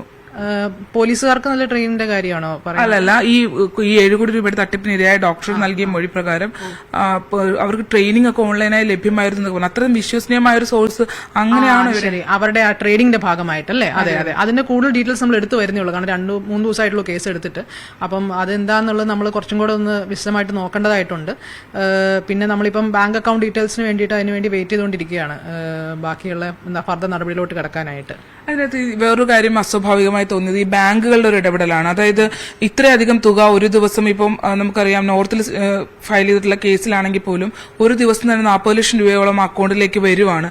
അപ്പോൾ ഇത്തരം അസ്വാഭാവികമായ രീതിയിൽ പണം വന്നിട്ടും ബാങ്കുകൾ എന്തെങ്കിലും ഇൻഫർമേഷൻ പോലീസിന് കൈമാറിയിരുന്നോ? ബാങ്കുകൾ സ്വമേധയാ കൈമാറുന്നതിൽ ആക്ച്വലി അങ്ങനെ ചെയ്യണം എന്നുള്ളൊരു നിയമം ഉണ്ടെന്ന് എൻ്റെ അറിവിലില്ല. പക്ഷേ നമ്മൾ ഇവിടുത്തെ കേരളത്തിലുള്ള ബ്രാഞ്ചുകളായിട്ട് നമ്മൾ സമീപിക്കുമ്പോൾ അവർ മോസ്റ്റ്ലി വളരെ കോപ്പറേറ്റീവ് ആണ്. കേരളത്തിലുള്ള ബാങ്കുകളാകുമ്പോൾ അവർ പെട്ടെന്ന് തന്നെ അക്കൗണ്ട് ഡീറ്റെയിൽസ് എടുത്തു തരുന്നുണ്ട്, ട്രാൻസാക്ഷൻ ഡീറ്റെയിൽസ് എടുത്തു തരുന്നുണ്ട്. അതുകൊണ്ടാണ് കേരളത്തിൻ്റെ ഉള്ളിലുള്ള കാര്യങ്ങൾ നമുക്ക് പെട്ടെന്ന് തന്നെ അറസ്റ്റിലോട്ടൊക്കെ നീങ്ങാൻ പറ്റും. നമുക്ക് ഓൾമോസ്റ്റ് ഇപ്പോൾ ഈ കൊല്ലം ഒരു 46 അറസ്റ്റ് ഉണ്ട്. ഒരു നല്ല ശതമാനം അതിനകത്ത് കേരളത്തിൻ്റെ ഉള്ളിലുള്ള ആൾക്കാരെ തന്നെ നമ്മൾ അറസ്റ്റ് ചെയ്തേക്കുന്നത്. നമ്മളെ സംബന്ധിച്ചിടത്തോളം കേരളത്തിൻ്റെ പുറത്തുള്ള ബാങ്കുകളിലെ ബ്രാഞ്ചുകളിൽ നിന്ന് ഡീറ്റെയിൽസ് കിട്ടാനുള്ള ഒരു ഡിലേ ഉണ്ട്. പിന്നെ ബാങ്കുകളെ സംബന്ധിച്ചിടത്തോളം ഞാൻ മനസ്സിലാക്കിയത് അവരുടെ റൂൾസും കാര്യങ്ങളും എല്ലാം ഫോളോ ചെയ്തുകൊണ്ട് തന്നെയാണ് ഈ ട്രാൻസാക്ഷൻസ് നടക്കുന്നത്. അതുകൊണ്ട് അവർക്കൊരു ലീഗൽ നടപടികളിലോട്ട് പോകാനുള്ള ഒരു പിന്നെ അവർക്ക് വേറെയും കുറേ വർക്കും കാര്യങ്ങളൊക്കെ ഉണ്ടല്ലോ. അപ്പോൾ അതുകൊണ്ട് അവർക്ക് അതിൻ്റെ ഒരു കുറച്ച് പരിമിതികളുണ്ട്. പക്ഷേ കേരളത്തിനുള്ളിലുള്ള ബ്രാഞ്ചുകളിൽ നിന്ന് നോർമലി നമുക്ക് വളരെ നല്ല സഹകരണമാണ് നമുക്ക് കിട്ടിക്കൊണ്ടിരിക്കുന്നത്. നമ്മളുടെ ഇവിടെ കഴിഞ്ഞ ദിവസം ഒരു വ്യാപാരിനെ ടെലികോം അതോറിറ്റി ഓഫ് ഇന്ത്യയുടെ ആളുകൾ എന്നുള്ള രീതിയിൽ ബന്ധപ്പെട്ടുകൊണ്ട് അദ്ദേഹത്തെ 2 മണിക്കൂർ ചോദ്യം ചെയ്യുന്നൊരു സാഹചര്യമൊക്കെ ഉണ്ടായിട്ടുണ്ടായിരുന്നു. അതിനകത്തും ഇപ്പോൾ അറസ്റ്റിലായിട്ടുള്ള ആളുകൾ കൂടുതലും വടക്കൻ കേരളം കേന്ദ്രീകരിച്ചുള്ള ആളുകളാണ്. മലപ്പുറത്തുള്ള ആളുകളുണ്ട്, കോഴിക്കോടുള്ള ആളുകളുണ്ട്. അപ്പം ഇവർക്കെല്ലാം ഒരു വിദേശ പശ്ചാത്തലവും ഉണ്ടല്ലോ, പലരും NRIs ആണല്ലോ. അതെ, ഇത് ഞങ്ങൾ മനസ്സിലാക്കുന്നത് എന്താ വെച്ചാൽ ഇതിൻ്റെ അകത്ത് ഇപ്പം പല ആൾക്കാരും അവരുടെ അക്കൗണ്ടുകൾ വിൽക്കുകയാണ് ചെയ്തേക്കുന്നത്. ഇങ്ങനെ ഈ രീതിയിൽ വിൽക്കുന്ന ആൾക്കാർക്ക് തന്നെ അറിയില്ല ആക്ച്വലി ഇത് എന്തിനും യൂസ് ചെയ്യാൻ പോകുന്നുള്ളൂ. അതും ഒരു അക്കൗണ്ട് തന്നെ പല ആൾക്കാരുടെ കയ്യിൽ നിന്ന് കൈമാറി ഇപ്പോൾ ഒരാളുടെ അക്കൗണ്ട് ചിലപ്പോൾ ഒരാൾക്ക് വിട്ടിട്ടുണ്ടാവും, അയാളത് വേറെ ആൾക്ക് വിട്ടിട്ടുണ്ടാവും. അപ്പം അങ്ങനെ ഒരു എന്താ പറയുക ഒരു ചെയിൻ ഉണ്ട് ഇതിനകത്ത്. അപ്പം ഇതിനകത്ത് അൾട്ടിമേറ്റ് ഇതിൻ്റെ അകത്തുള്ള ഉപഭോക്താവ് എന്നുള്ള രീതിയിലോട്ട് എത്തണമെങ്കിൽ പലപ്പോഴും നമുക്ക് ആ അൾട്ടിമേറ്റ്ലി ഈ പൈസ എങ്ങോട്ടാണ് പോയേക്കുന്നുള്ളതോ അല്ലെങ്കിൽ ഈ ഇപ്പം നെറ്റ് വഴിയുള്ള ട്രാൻസാക്ഷൻസ് ആണെങ്കിൽ അതിൻ്റെ IP ഡീറ്റെയിൽസ് വെച്ചിട്ടാണ് നമുക്ക് കിട്ടുക. അപ്പോൾ ഇതിപ്പോൾ ഈ ചോദ്യം ചെയ്തെന്ന് പറയുന്നത് അതാണ് ഇപ്പോൾ ഒരു പുതുതായിട്ട് വന്നേക്കുന്ന ഒരു സംഭവമാണ്. ഇപ്പോൾ കഴിഞ്ഞ ചൈത്ര തെരേസജോടാണ് പ്രതികരിച്ചത്. എന്നാലും വലിയൊരു തട്ടിപ്പ് ടെലിഗ്രാമൊക്കെ കേന്ദ്രീകരിച്ച് നടക്കുന്നുണ്ട് എന്നുള്ളതാണ് ശരണ ദിവസങ്ങളായി ഇപ്പോൾ ആ വാർത്ത റിപ്പോർട്ട് ചെയ്യുന്നതിൻ്റെ പ്രതികരണമാണ് ചൈത്ര തെരേസജോണിൽ നിന്ന് തേടിയത്. എന്നാലും മോർണിംഗ് വേവ്സിൻ്റെ സമയം ഇവിടെ പൂർത്തിയാവുകയാണ്. വീണ്ടും നാളെ കാണാം. നമസ്കാരം.